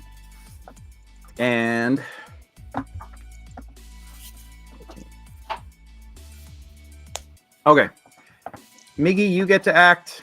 Lauren, you get to act. The Psionic gets to act, and the Giants get to act. I don't see the Giants on the board. Yeah, I'm aware of that. Okay, great. But I will say that you notice at the last minute these looming figures that are now headed towards that camp. And yeah, with an 18 initiative, they're going to go first out of the group.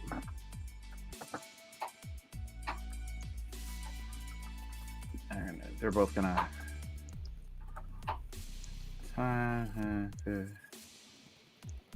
30, 35, 40. We go 5, 10, 35, 40. You hear them roaring in some unknown language.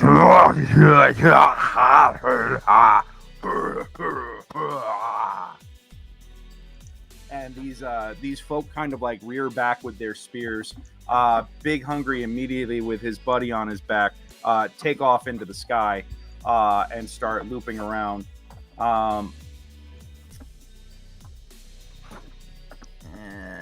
Yeah, one of them is going to take what looks to be a boulder that they were carrying, and with a 27 to hit, they're gonna hit Big Hungry right out the gate. Big Hungry. Yeah. He's been with us the entire campaign. Mm-hmm. You guys are gonna be like, I don't want to play Dark Sun anymore.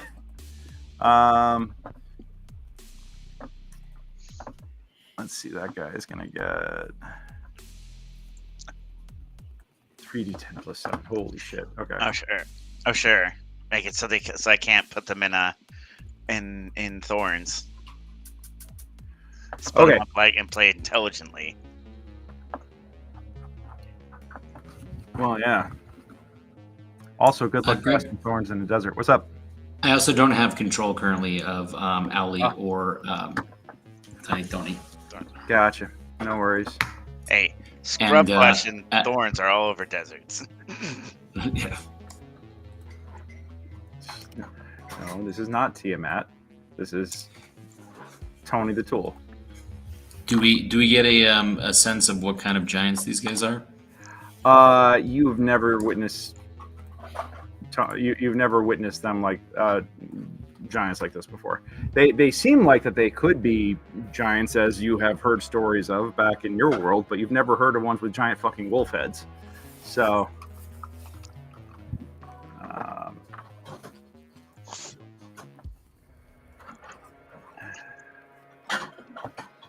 all right, and I'm just annoyed that neither of the giants is green.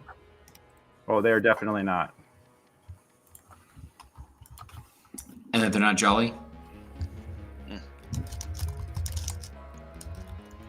Yeah, they are certainly not jolly. But Big Hungry tries to take flight and immediately gets cracked with a boulder. And you actually hear like this scream of pain and agony as he comes crashing to the ground. Still breathing. His rider is going to make a dexterity saving throw.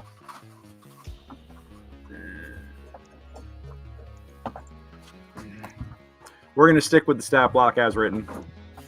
You got enough toys, bud. You got enough toys, all right? Just for visuals, just visual. No, because you're gonna forget, and then next thing you know, you're gonna be rolling 2d6 plus whatever. No, I'm good.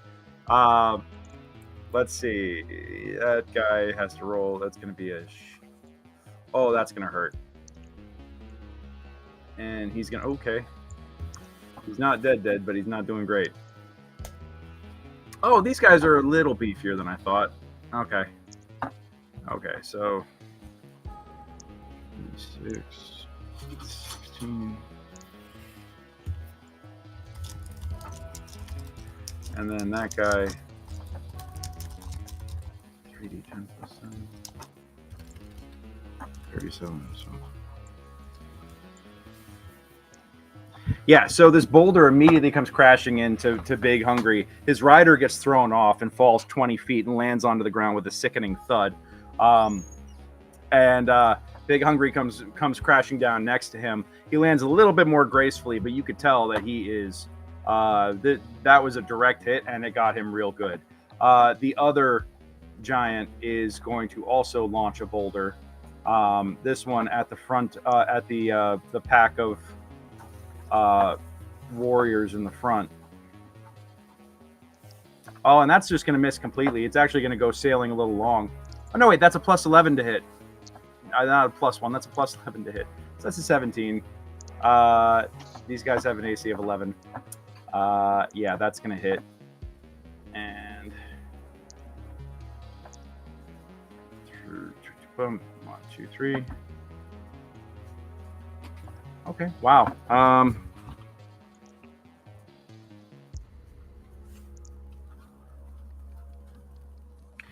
This guy actually manages to roll generally out of the way before really taken any sort of impact. He does get hit a little bit, but it's not nearly as bad as it could have been. The telepathic one is going to step up at this point, and that's for when that happens. Cool. Visible.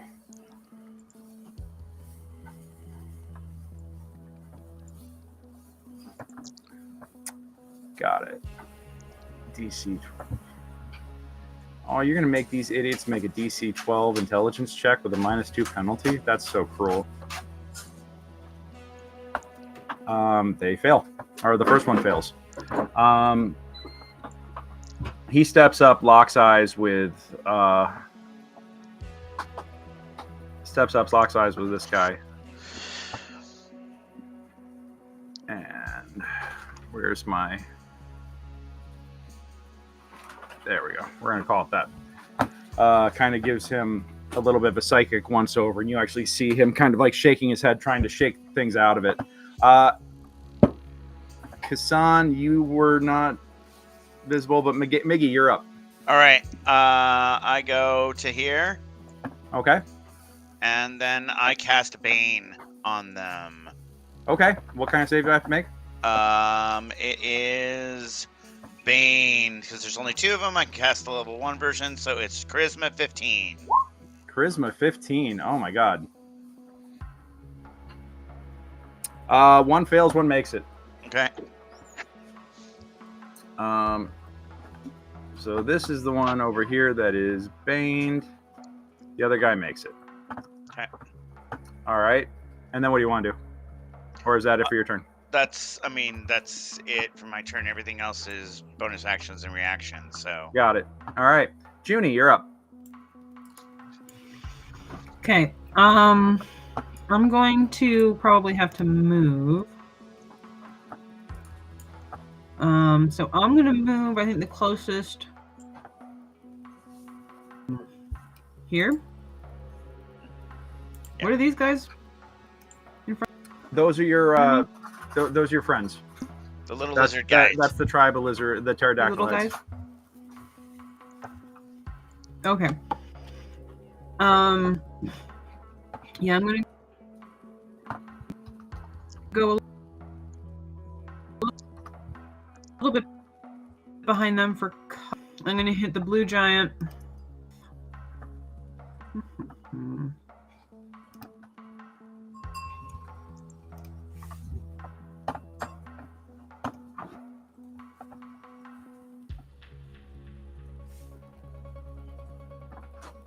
What are you hitting them with? Okay.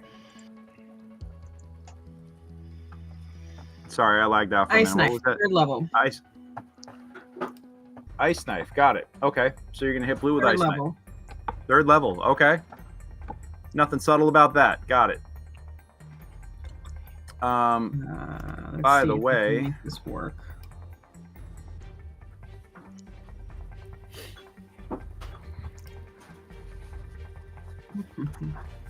Okay, so it's a 5-foot sphere. 1d10. Oh, it's a hit.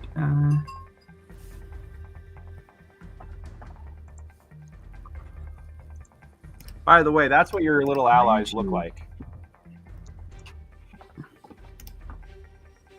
Oh, fun. Yes, for the moment, all of the damage the damage has been on blue. Oh, and also that ego whip does damage as well. I did not calculate that. D8 psychic damage. All right.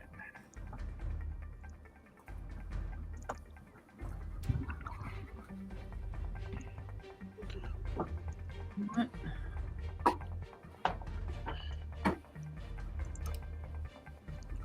Okay. All right, ice knife, and I have to make a saving throw. I'm assuming that is probably DC 15. It's a hit or hit or miss. Okay, so it is a dex save. Yeah, 14. DC 14. Got it.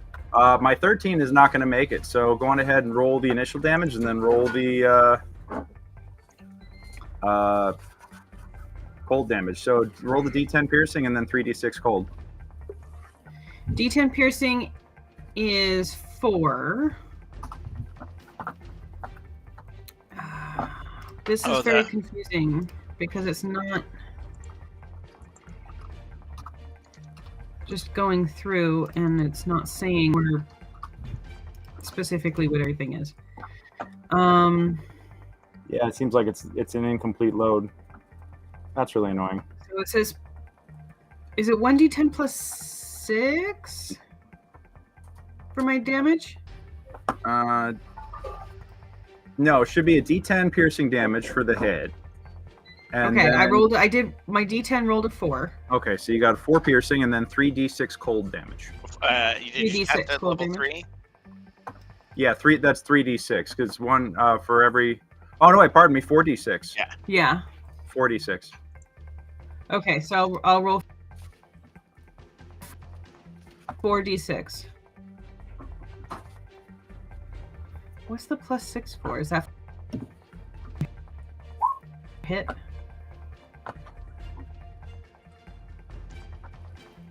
All right. So yeah, 4d6. So that's gonna be 21 points of damage on this guy. Got it. 30.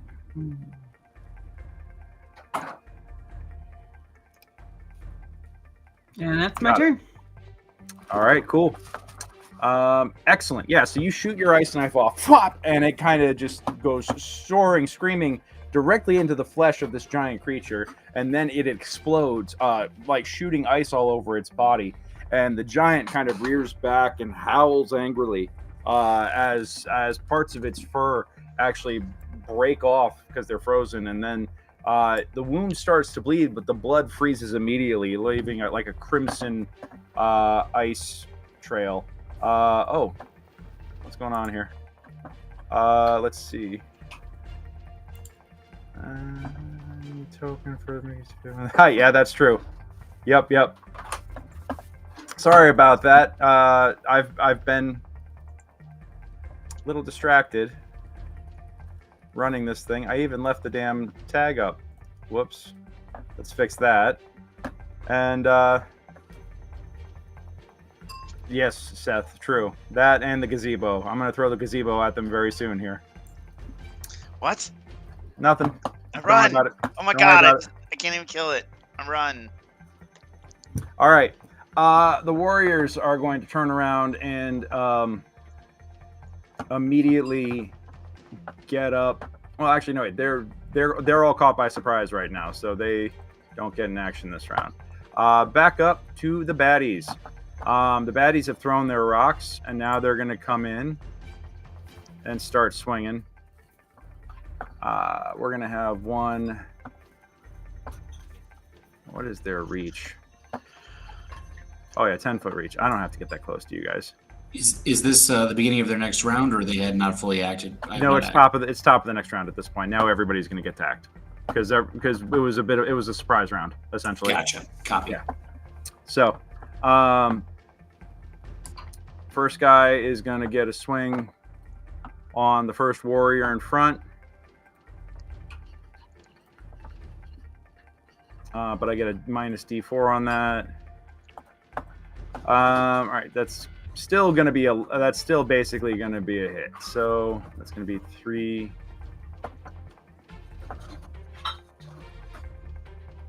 3d8 plus 7. Got it. 1, 2, 3. 19 points damage. Got it. Okay. Let's see. First guy gets cracked real good, gets knocked backwards, like poof, almost just gets like baseball swatted away. I'm even going to rule that he actually gets knocked 5 feet towards Miggy. Next guy is going to come in.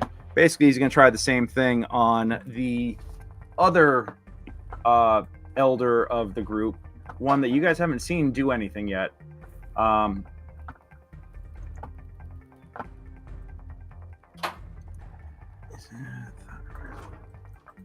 Okay. And yeah, very surprised, but let's see. Yeah, that's gonna hit. And 1, 2, 3. 13 plus 7. Okay. And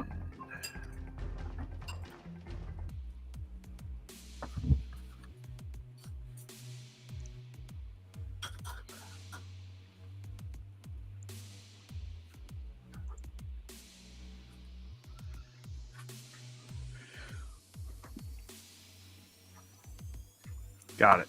All right, yeah. So they're coming in and they're just starting to beat the hell out of everybody. The leader of the is reaching back with his psychic abilities, and okay, he's gonna try that. Nope, that does not work. You see the leader of the group, the telepathic one, 5, 10, 15, 20, kind of fall back a little bit and tries to do some psychic linking with Blue here, and just cannot make that connection. The guy shakes it off immediately and looks very pissed off about it. Castus, you are up. You now are surrounded by big angry giants. What do you want to do? Yeah, I want to.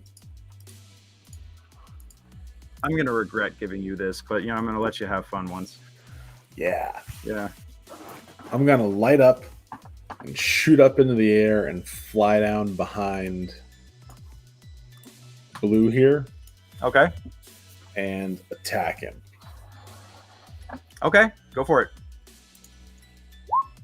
So that's a 22 to hit for the first attack.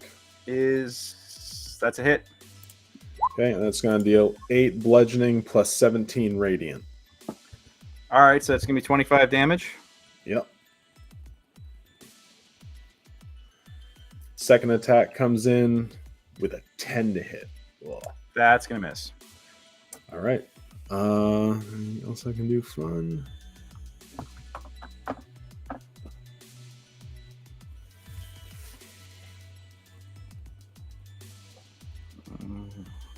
I'm going to scream into its mind that I'm going to cut it down with telepathy. Okay. Give me an intimidation check with disadvantage because it does not know the language. Although I think it can insight into what your intent is. Oh, shit. Okay. All right, so it looks like that'll just be a charisma check. Doesn't look like I have proficiency.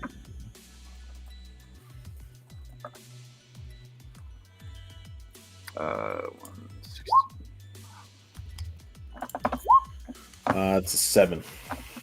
7. 7's not going to do it. The language barrier is just too much, but you definitely have its undivided attention. Okay, that's good. All right, yeah. And that'll do it for my turn. All right, and that was 22 points of damage? I think 25? 25, got it. Yeah, 25. All right. Got it. Okay, cool. For a second there, I was using the wrong stats on these guys. All right, Miggy, you are up. What do you want to do? Okay. Gosh. Okay. How hurt does Big Blue there look? He's a little beat up. Okay. Emphasis on a little. Right.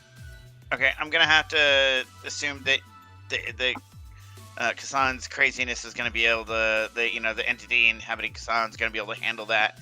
So I'm gonna come over here. Mm-hmm. And I'm gonna get up in this guy's grill. Mm-hmm. And I'm gonna. Do these guys look like they're super dexterous? No. Okay. Well, I'm gonna. And he's huge, right? So I can't shove him over. Correct. Okay. So then I'm just gonna blast him with Sacred Flame. Got it. All right, that's a dex save on my part. Dex save 15. I only have a 25% chance of success, and I rolled a 14. Bang! Roll Take that beautiful bean footage. 2d8 radiant. For Get it. 4. Plonk. Wah, wah, wah. Yeah, you kind of like singe the fur on his neck, and he gets very indignant about that. Mm-hmm. You shot my hair! Yeah. Son of a bitch. Yeah. All right. At this point, the other elder of the tribe, the one who hadn't been doing much, who just got like fucking cracked by the blue giant, looks at the rest of the group, sees all the chaos, and immediately shifts physical form into a gigantic lizard-like creature, the likes of, it's actually a medium-sized lizard-like creature, but if a giant lizard was like a wolf, it would be like that. And shape shifts into this kind of creature and immediately goes after Blue with the flanking bonus. Thanks to the Diva Mat. You get, if anybody wants to make any sort of nature or religion check, I can give you a little bit of info on that. Sure. Yeah, why not? It's druidic. Yeah, you know it's druidic. Yeah. It's wild shape. It's fine. I got it. Yep. This is wild shaping into something that is clearly part of the locals.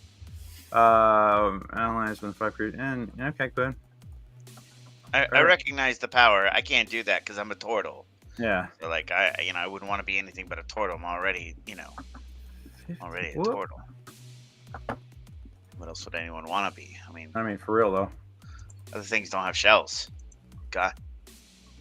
You know what I mean? Yeah.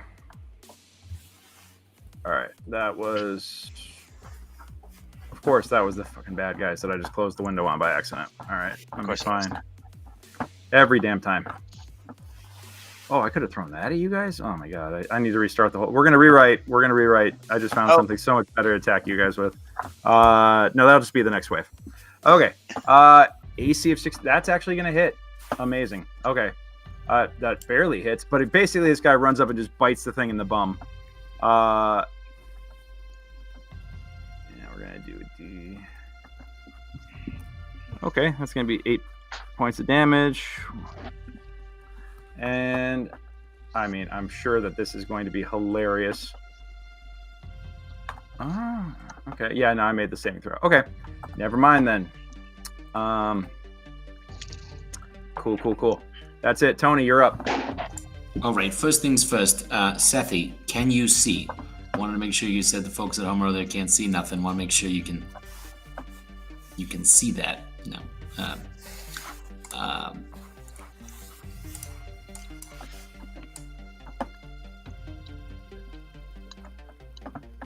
I'm going to do my usual combination of things. I'm going to cast Dragon's Breath for acid on Owly.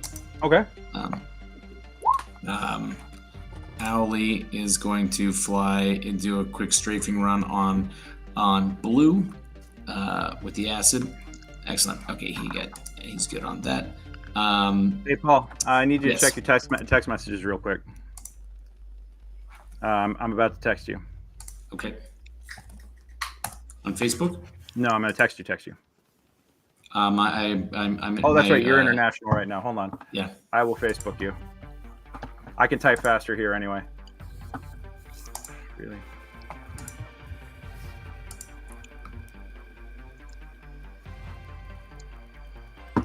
Fantastic. All right.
Give me an insight check or Arcana check. Okay.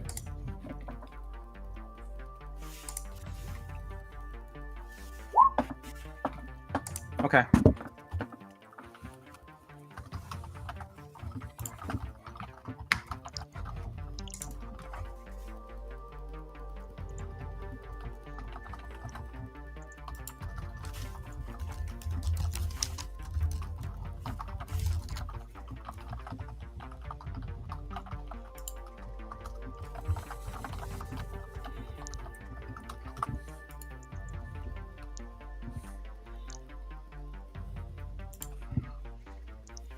And actually, give me another insight check, too, before you make your decision.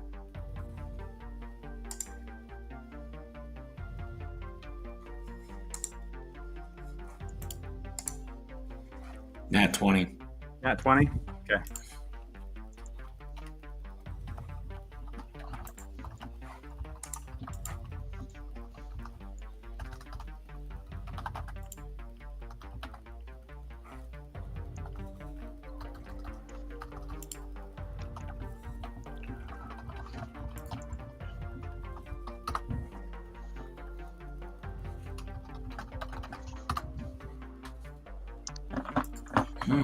Interesting. Yeah, you're like locking in, and you're locking a load, and you've got your goggles working as you're lining up the spell and all the stuff, and you're like, I've never seen this shit before.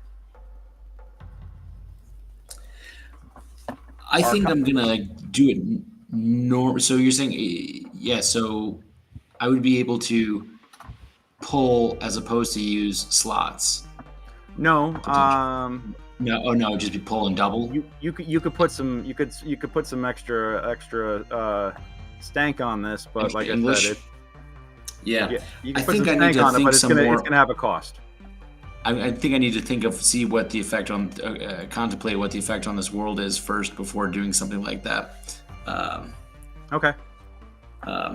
Yeah. Okay. So, yeah, I think that was 12 points of acid. Okay. I have a save Yeah, throw? is that Dex 16 for half? Okay.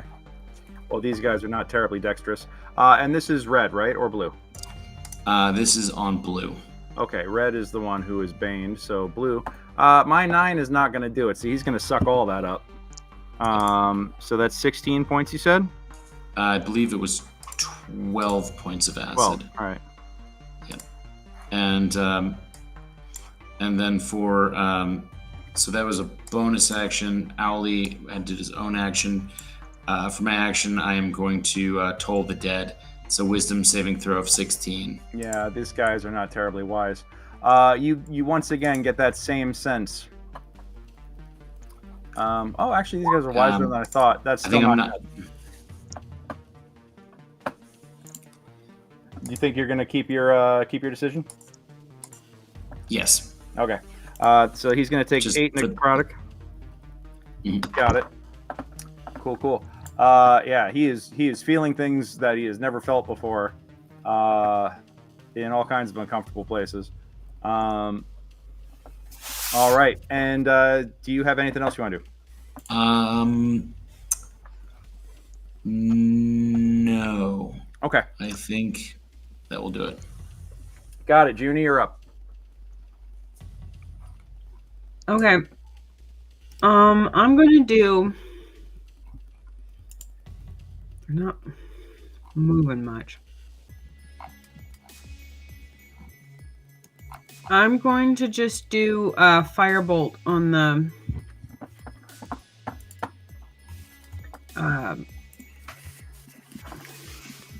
Is it blue? On blue? Okay.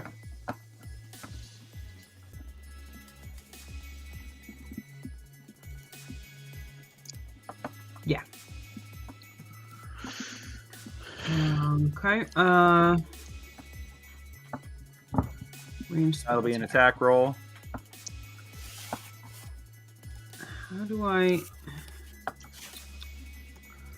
There we go. 23 to hit. That's a hit.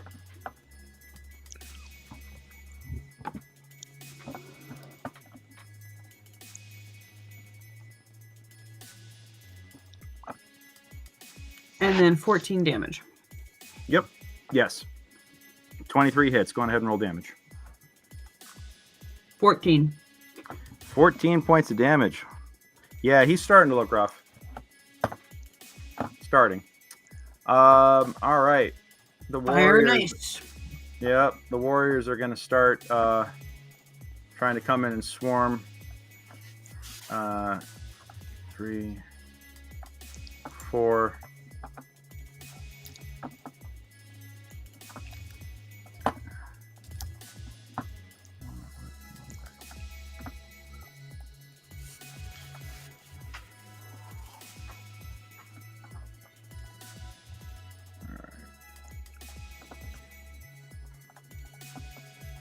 First guy misses.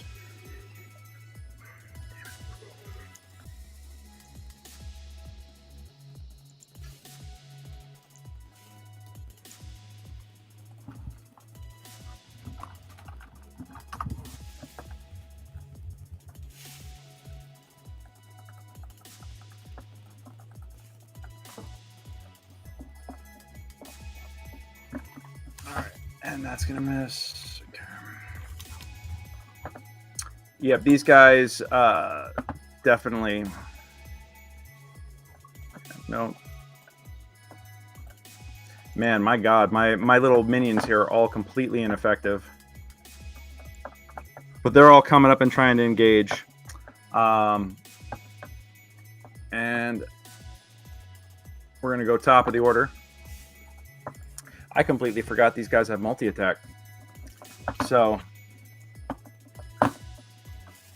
we're going to do...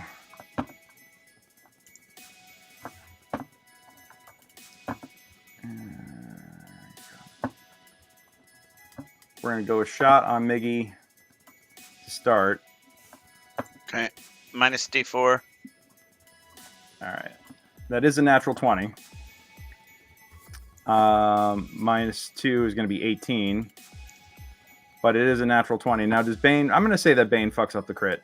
It's like, yeah, I'm going to say that it fucks up the crit. So does an 18 hit you? No. Oh, no, wait. But it's still plus 11. So it's going to be yeah. 18 plus 11, and it's going to be 29. So Yeah, 29 will hit. But it's not going to be a critical. Right. And then on that guy, and then... yeah, it's going to... Okay. Cool. So, Miggy, you are first going to take...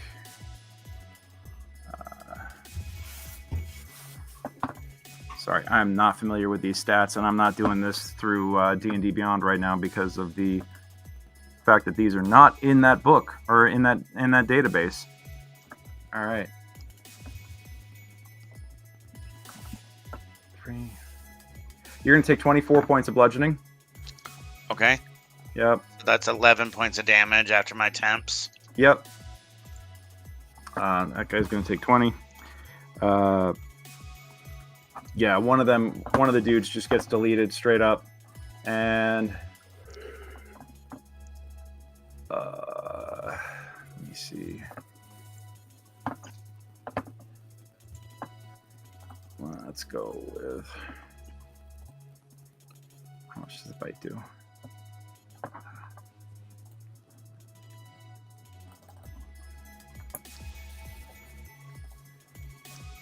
Yep, that guy also gets deleted.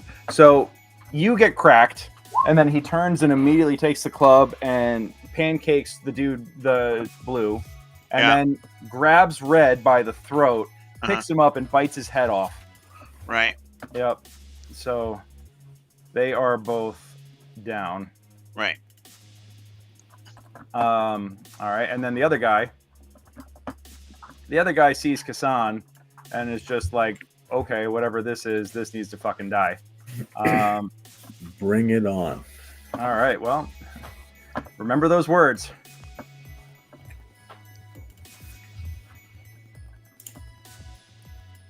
All right, let's see. A 14 is not going to hit. Negative. Does a 23 hit? Yes. And then if 23 hits, then a 27 is going to hit. Yes. So that's going to be 1, 2, 3, 4, 5, 6 plus 14.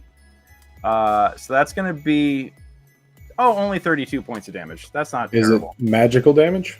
It is not magical damage. This is just straight up physical damage. Shrug it off. Yep. How many hit points do you have left? 133. Oh, for fuck's sake. Yeah, this is. I brought it on myself. Can't be mad about it. Yeah, I'm gonna try and check and get my. Yep, don't get either of those back, which means Scion is. Oh, wait. Scion can't really do anything right now because he's trying desperately to get his focus back and get his abilities back. So he's gonna hang out for a second. This dude, little guy in the back here, the giant lizard, is going to attack with advantage and miss both of his attacks. My God! All right, Casan, would you like to retort? I would like to retort. All right. All right, here we go. First one's a 21 to hit. 21 hits. All right, that's going to be 24 damage overall. Are you Okay. are you rolling with advantage since you're flanking? Yes, I am. And second attack coming in does an 18 hit. 18 will hit. All right, that'll be 29 damage overall. Okay. And I only get 2 attacks, so Got it. That'll do it for my turn. Okay. Cool. All right, Miggy. Okay. This guy is enormous and dangerous, and I don't think I still got concentration on him, but my Bane is not. That's not enough to handle this guy's strength.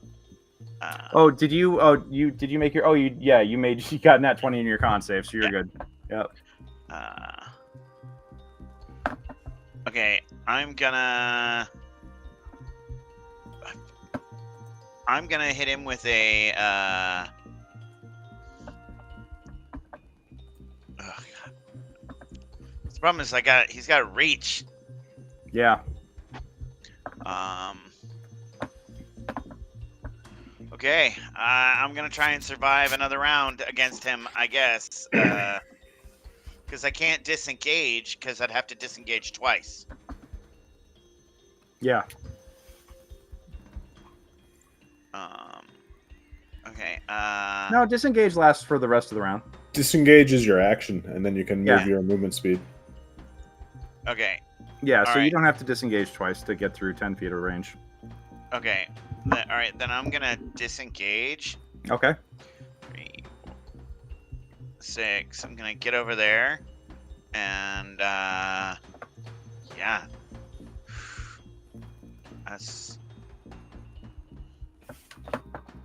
Yep, that's what I got.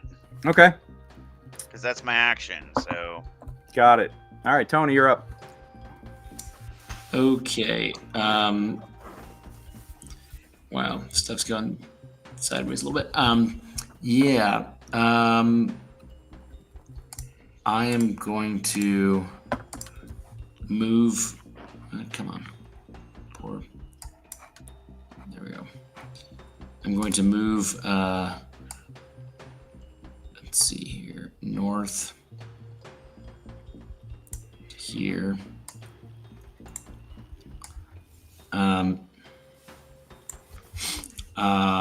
I am going to continue to focus on blue to try and drop this.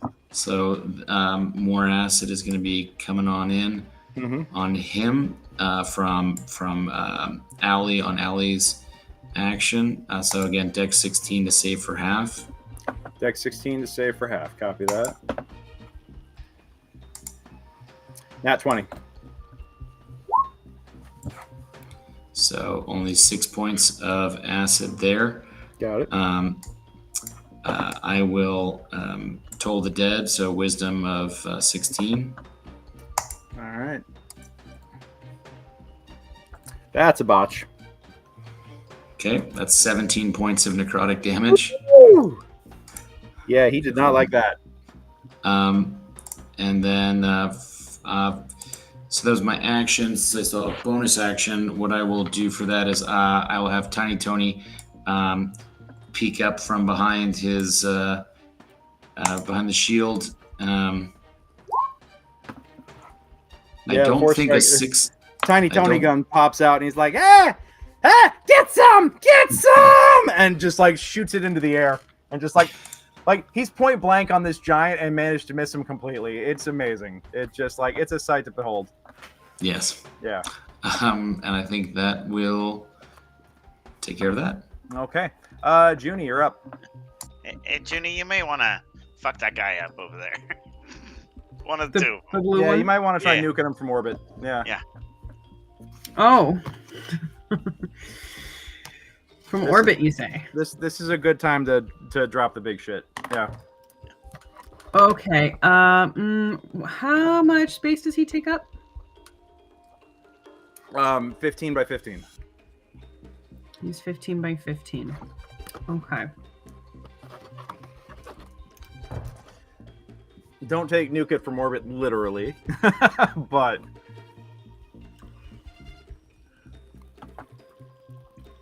you know, look at red guy, and I say erupting earth, 3rd level. oh shit. Okay. That's a Dex 14. Well, that's a vibe. All right. Dex is a weak save for these guys. That's a 6. Minus D4. Yep. Minus D4. Coolsies. So that's going to be 3d12. So he got a 2. damage. How much? 3d12. 1 second. Fuck me. Okay. This is gonna hurt. Looks like 24. Not my giants. Not my wolf. Not my beautiful wolf-headed giants. 24 points. God damn. All right. And erupting earth. Yep. Let's see. Does that do anything? Oh, the ground in the area becomes difficult terrain. Got it. Okay. And it's 120-foot range. But it's a 20-foot. Is Got that it. cube? Yeah, cube. 20-foot Okay. cube. And we're aiming for the center of his personage. Copy that. All right. Didn't look like I had allies in the region, so Yeah. I didn't want to go in too hard. No, I like Where it. my allies I like are. it. Very smart. Very smart. No, that was good tactical decision. I like an AoE. Yeah. Good old AoEs, man. Very important. And let me Bring do... the thunder! And then maybe run away. I guess I could back up a little. I'm not too close to the action. I will. You know what? I'm gonna back. Because I think you may have pissed that guy off. Yeah. All right. This will be fun. So that's it for Junie. The Warriors. Warriors, come out and play, yay! These guys are gonna. Fucking hell, these guys can't hit shit. Okay. I'm only trying to beat AC 16, and I can't roll above a 14 from the looks of it. It's just killing me. All right. So, background at the top of the order. Red is very mad.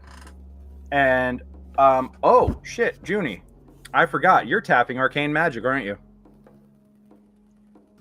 I need you to make an insight or Arcana check after you, now that you're casting.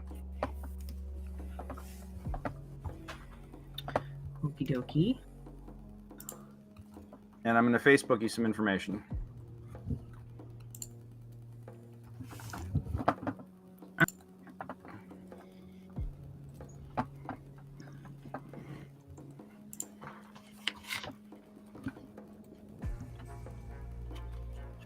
Yeah, go ahead and make your Arcana. 8. 8. Okay, yeah, you don't recognize anything different. Okay. High or low? High or low? Let's do low. Low. Okay, cool. And how many other arcane spells have you cast so far? You cast 2 others, right? I've cast 1. 1. Okay, high or low?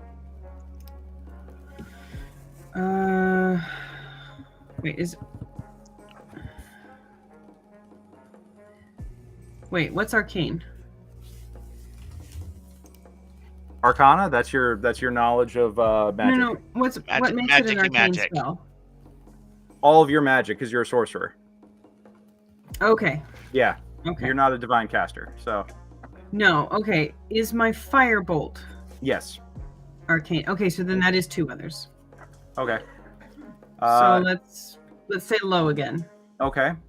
And then high or low one more time. High. Wow. All right. Damn. Okay. Cool. You don't Did I notice win? anything. You don't notice anything functionally different about any of your magic for any of the spells that you've cast so far. Somehow you got the sequence exactly right, so I'm impressed. I'm just down, tapping the Simon. Right, left, Yep. right. BA Yep. select start. Pretty much, yeah. Do. But one of these guys is now like, oh, all right. Well, he botched Are his they attack spotting roll. my squishiness? Yeah, but he, I got a nat 1, and then I rolled a 1 on the Bane die. So I got a +0. So does an 11 hit you? Better to be lucky than good. Yeah. So Lauren, does an 11 hit you?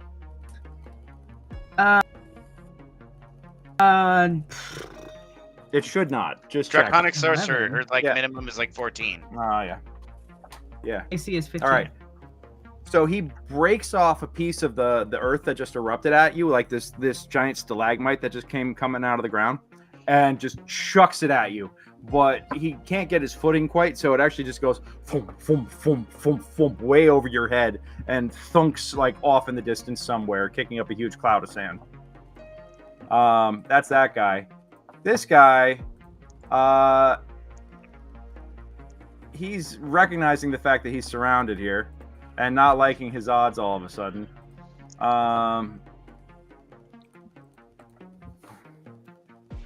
Nice. Matt, what's your AC? 17. 17. All right. He is going to focus on you, and then he's going to grab the hound from behind him and bite it. So that's going to be 1, 2, 3, 4, 5, 68 damage. 27 plus 14, that's going to be 37, 41 points of damage from the hammer. And then 1, 2, 3, 27 points of damage on the beast. He grabs the lizard dog, bites into it, and chucks it off. And you actually see him come out of wild shape and land into the ground really roughly. Just down the way, probably about 15-20 feet away from where he was when he got picked up. So he got flung this way, and he's no longer wild shaped because that's what happens when you lose all your hit points in one hit. Cool. Yep. Alrighty. My guy. My psychic dude. Hey, he gets both of his abilities back. Hot damn. All right. He is going to attempt an ego whip.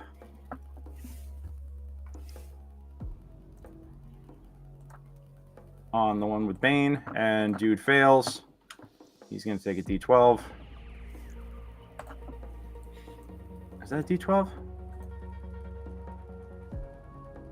Oh no, it's DC 12, D8. Okay.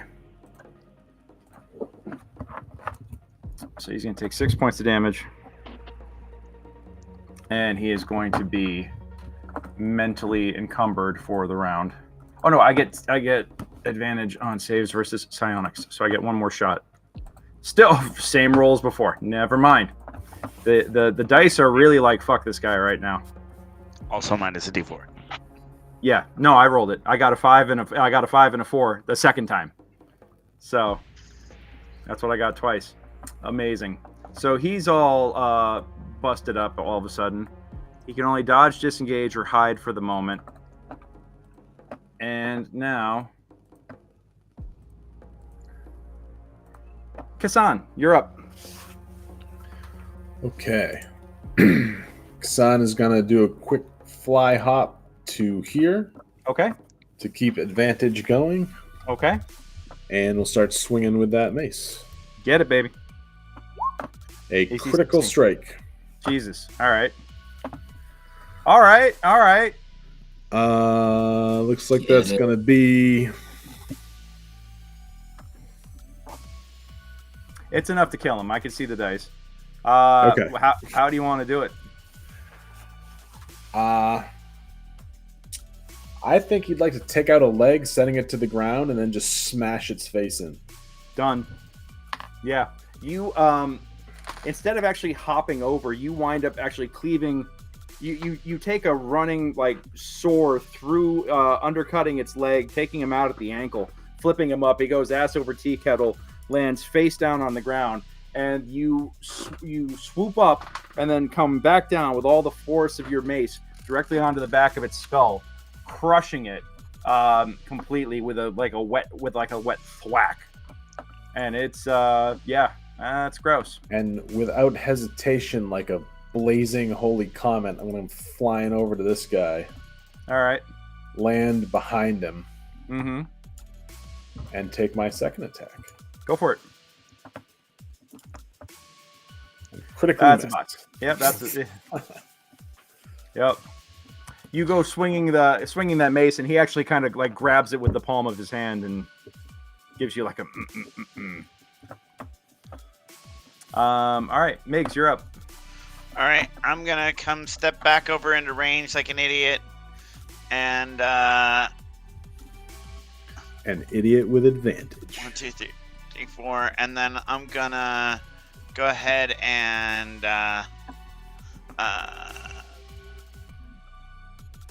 I mean, I guess Sacred Flame is gonna be easier to hit than Thorn Whip, right? What's this guy's AC? AC is 16.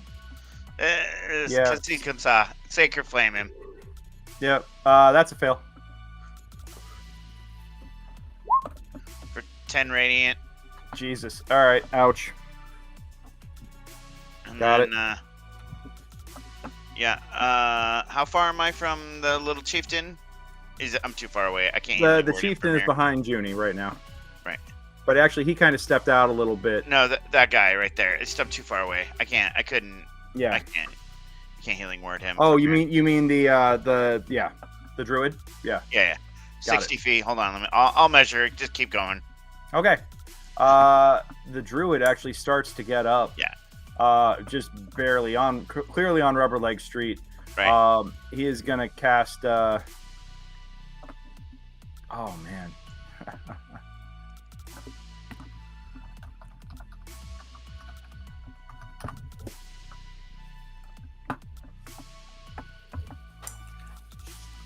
Are we noticing fire or any of the damage doing any more damage to these giants? You do not know. You don't see it doing any. They don't seem to have any vulnerability or anything like that. You actually see him wave his fingers, and suddenly the ground here. Casan, you're floating. You're hovering at the moment, right? Yeah. Got it. Okay. You actually see the ground take on a much sharper profile, and he howls in pain as the rocks actually start to jab into his skin, as the difficult terrain, as all the earth that had erupted around him suddenly is razor sharp and spiky. So spike growth just out here. Oh, that's clever. Yeah.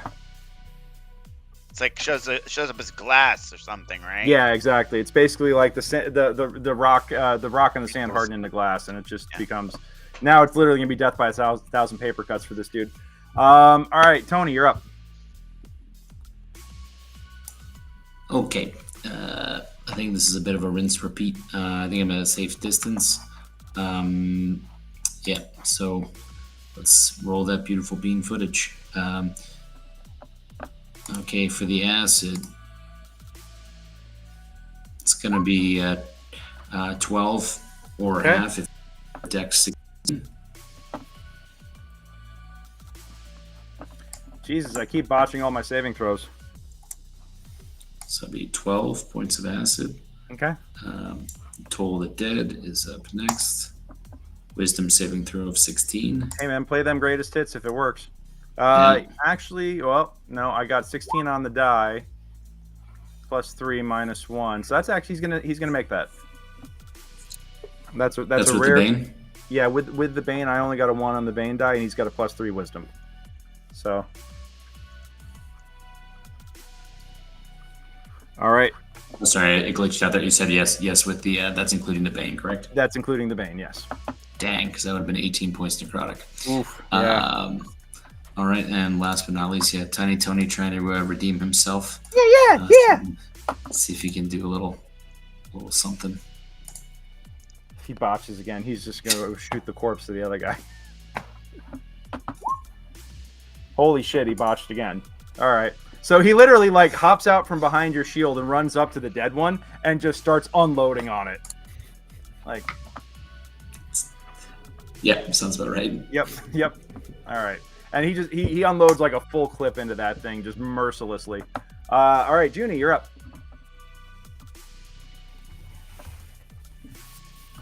Okay. So. Oh, yep. Let's see.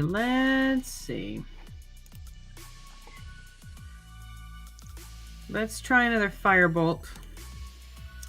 Okay. That's a 14 to hit. That's gonna be a miss.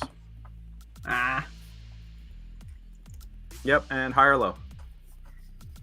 Whoosh. Low. God. All right, cool. Go ahead and either give me an Arcana or an Insight check as you're casting stuff.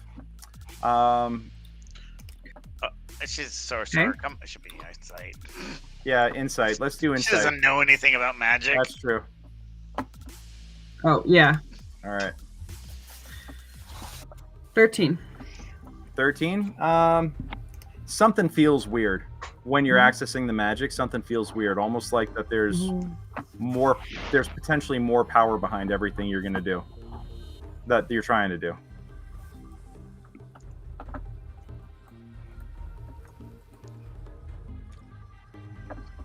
It's really too bad I didn't hit then, huh?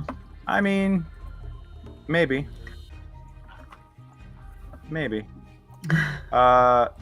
Yeah. All right, we will deal with. Okay. Yep.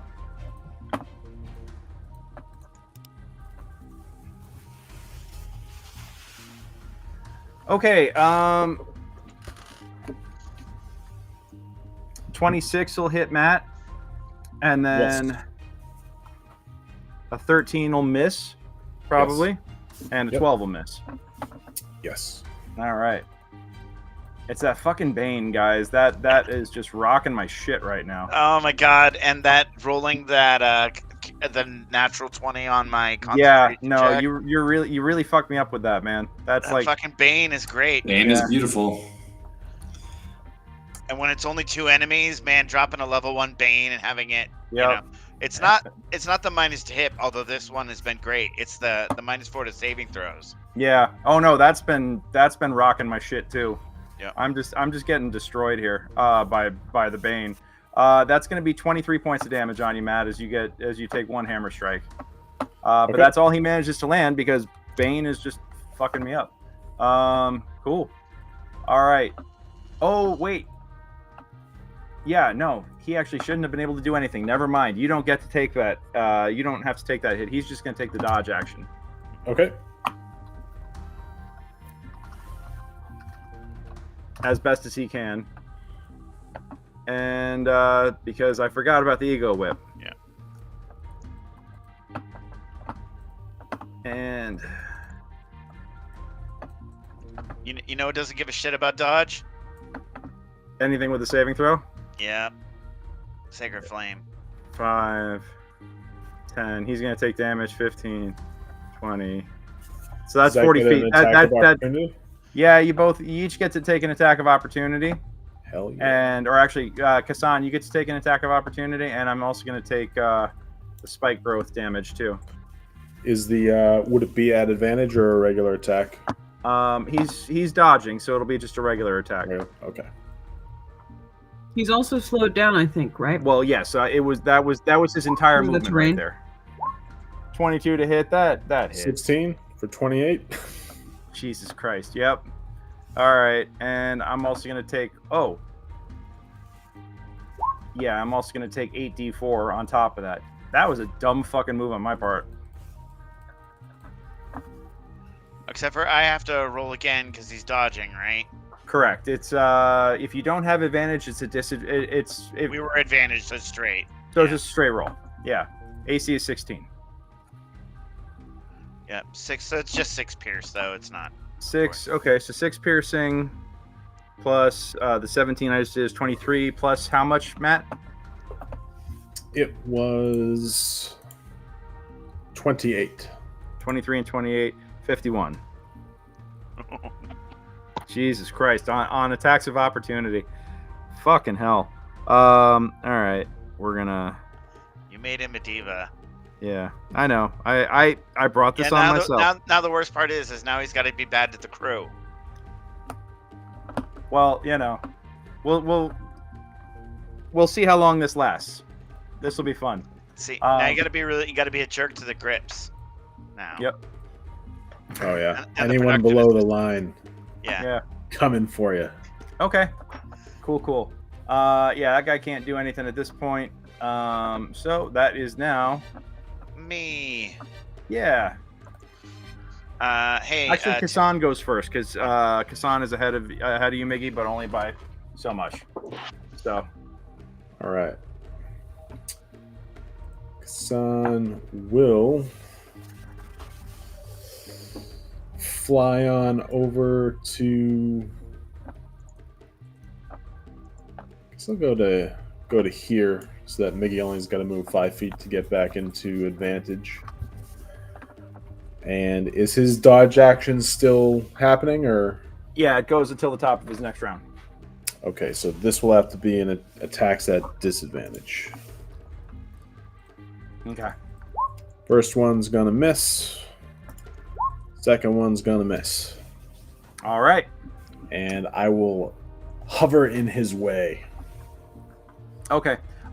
You see him kind of like glare at you, and then you see like a red glow behind his head for a moment, and you see his eyes kind of glaze over, and suddenly he's looking kind of punch drunk. Okay. So, yeah. I'm gonna let you re-roll your attacks because technically this would have happened right before you launched them, but he is currently confused. Okay. Re-roll. And yeah, he lost his action, which means he lost his dodge status. Okay, so just all right, cool. Yep. Here they come. 15 just misses, I think. 2 15s in a row. Okay, yeah. You go kind of like you're more like poking at him, like, wait, what? I'm like distracting him, like, where do you think you're going? Yeah, exactly. You're not actually. You're like warding him back, not. And he's clearly like you're still trying to figure out what's going on. You don't quite realize the fact that he just got like mind fucked from behind. All right, Miggy, you're up. 15. 15 to hit. That is just gonna miss. No. Dex 15. Save. Oh, automatically fails. Take 14 radiant. Ouch. And then the one that he crushed down right next to me. Yeah. I'm checking to see if he's wounded and dying or straight dead. I know the beheaded one is dead, but Yeah, they're both straight dead. They both took a fuck ton of damage. Okay. All right. The druid. Who amongst you looks wounded at the moment? I have taken damage. Mm-hmm. I have not So I think it's I think the only people who are taking damage right now are Miggy and not Casan. Castus. Castus. Yeah. All right, so just Miggy and Castus. All right. The druid is going to cast Healing Word on himself because he's at 2 hit points. Yeah. No offense to anybody else in the party. Nope. I would have cast it on him if he were in range. Yep. And so that's going to be... he is just out. Yeah, you hear him say something, and it actually, like, that registers. Is like, wait, I know that language. All right, cool. All right, Tony, you're up. All right. Let's see if we can finish him off here. Hey, drop this jabron. He's still a chonky boy, guys. I gotta tell you. I mean, these guys got almost 200 hit points each. So, Oof. Yeah. Oof. Whatever. We've already burned through half that shit. We're good. Let's do this. All right. Dex 16 for half. Automatic fail. Okay, so it's gonna be 8.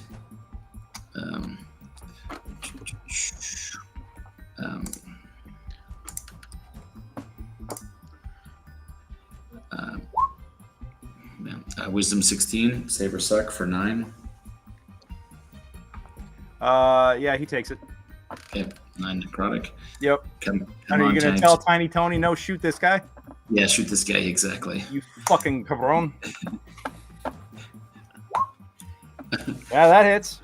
Oh yeah, okay. Yeah, get some, get some. And he just like lights the guy up. Will you aim that fucking thing? Oh yeah, aiming, right.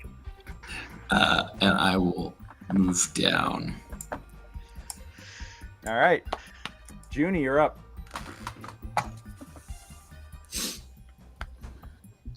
All right, let's get this done. 3rd level. Ice knife. No AoE on your allies. Friendly fire. 11 to hit, which I guess is not. Well, you still have to deal with the AoE though. Let's see. Dex saving throw is 14. All right, Casan and Miggy, you got to make that too. Fuck. It's only a 5-foot range. Or a 5-foot area. It's... All right, so... well, I guess it didn't hit him in the face or anything. I'm going to say, yeah, it missed him. So I'm going to say evens or odds for Miggy and Casan. Miggy, your odds, and Casan, your even, just to see what it lands near. That's evens. All right, so that's near Miggy. Go on ahead and roll your damage. Hold on. I actually get with the shields on this. Sorry. Yep, that's okay. But yeah, Lauren, go ahead and roll damage. 20. Okay. I take 0 of it. Okay, yeah. Because Shield Master. Got it. Sorry, that's my inspiration is to not get to re-roll and remember to add I re-rolled with my inspiration, and then I made sure I added my shield bonuses to it. Because, yeah. All right. Yeah, he's gonna suck all that up. Damage. And you managed to avoid 12 points of damage. Yeah, you managed to avoid that. All right. Yeah, he is. The confusion goes until. So he's actually going to be confused this round. He's not going to do anything again. You all see broadcast to your mind the image of just all of you beating this thing down continuously, broadcast by the psionic leader. Casan, you're up. Excellent. Okay. Yep. And actually, just as you get ready to start swinging on him, yep, he kind of blinks and clears his eyes, and he looks like he's kind of focused again. So it's not just going to be automatic. Okay. I do have advantage with Miggy. Go for it. Here we go. First attack, 19, 27 damage. Jesus. All right. All right. Second attack, 26, 20 damage. Yep. How do you want to do this? I would like to land on the ground and then just shoot upwards like uppercutting mace to the bottom of its jaw Hot girl style. and just fly 100 feet straight up, blazing with holy light. All right. Yep. Yeah. No, let's go on ahead and draw attention to yourself with everything and everything that goes bump in the night. But I love it. I love it. So yeah, you exactly do that. You just take this Why thing's else are we here? head clean off, and the bloody stump just kind of like spurts for a moment, and then the whole body collapses as the head winds up landing about 2 miles away. Some All evil right. thing 2 miles away is like, oh, maybe I'll go attack that blazing light, and then a giant wolf head lands next to it. It's like, Yeah, no, maybe fuck it. not. I'm good. Yeah. All right. So with combat complete, y'all look about. A couple of the warriors have fallen. Everybody, all of them are wounded, but 2 of them are slain.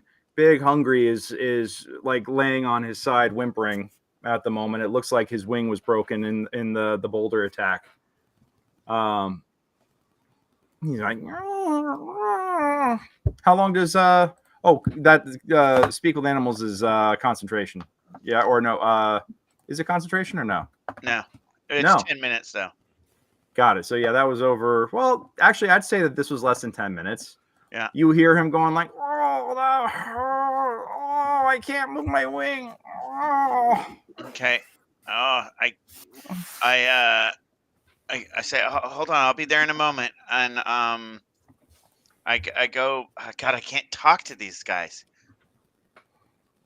I don't know what the material cost for Revivify would be on this plane where we're at. But I mean, they got their own people, you know. All right, I go and I pull out a healer's kit and I tend to him. And he kind of nuzzles on you a little bit. Yeah. Fastest will make his way over there and kneel next to Miguel, and put one hand on Miguel's shoulder and another on Big Hungry's forehead, and use a healing touch. All right. Heal 24 hit points. Oh, he's good as new. Is there any left over? Yes. Does Miguel look injured too? Yeah. Yeah, Miguel's pretty fucked up. 19 for Miguel. Yeah, that takes me all the way back to full. All right. Big Hungry's like, oh, and gives you a big nuzzle and actually like licks Kestis, and then just kind of like goes up into the air and flies around for a minute, and then kind of comes back down and lands. And Tony, you get an image of gratitude projected, and a sense of gratitude and gratefulness projected into your mind from the tribe leader. Their druid comes like limping over, and he starts doing, healing up the warriors and doing what he can to, he actually, you see him doing some sort of ritual or rite on the fallen. Mm-hmm. Unfamiliar to you, but there are certain things that are just universal, Right. for any society that takes care of their dead. So, yeah. At this point, what do you guys want to do? Kind of stuck here for the moment. We need to, get somewhere where we're not out in the open. Yeah. And, Was the our elder friend- originally inviting us back to their camp? Yes. Yeah. I think I try and communicate you're welcome to them, and we would like to go with you. Yeah. Yeah. Basically, this was the camp that just got steamrolled by the giants, but their fire is actually still kind of going. So, they are you know, they project an image of moving the fire off a little bit, setting up a new fire close by, so you don't have to be standing or sitting near the corpses of the fallen enemies that are too big to move. But you do get the impression now that they believe they will be safe for the moment, at least. Well, that's good because Yeah, we got some stuff to sort out now. Yeah, and I didn't realize I have the ritual of comprehend languages. Oh, do you really? I do. And so I'm going to try and, as we're going building this other fire, seeing whether that does anything for us. All right. Any spoken language that you hear, you also understand the written language that you see. Got it. Okay. It's pretty sweet. Cool. Well, I think with that, as you go and start to prepare this ritual, and as you guys set down for camp, I'm going to have to call it there. Before like right at 10 o'clock. Yep. And I know that Matt, you gotta go to bed, bud. You're in East Coast. Yeah. Alrighty, Sam. Well, hey, thank you all so much for tuning in tonight for Tales of Tortletonis for March 18th, 2024. I have been GM Greg. This has been the Brute Squad. You have been you. Please book me to run a game like this for you and your friends. gmgreg.com or come over to Video Vortex at the Arlington Draft House, downtown LA, April 7th. Tickets are available online. You check them out. I'll be DMing a session there April 7th at 2 p.m. In the bar. Come have a drink, roll some dice. It'll be a great time. Yeah, please join us. And until then, we'll be back next week. And until then, take care of yourselves, take care of each other, and roll them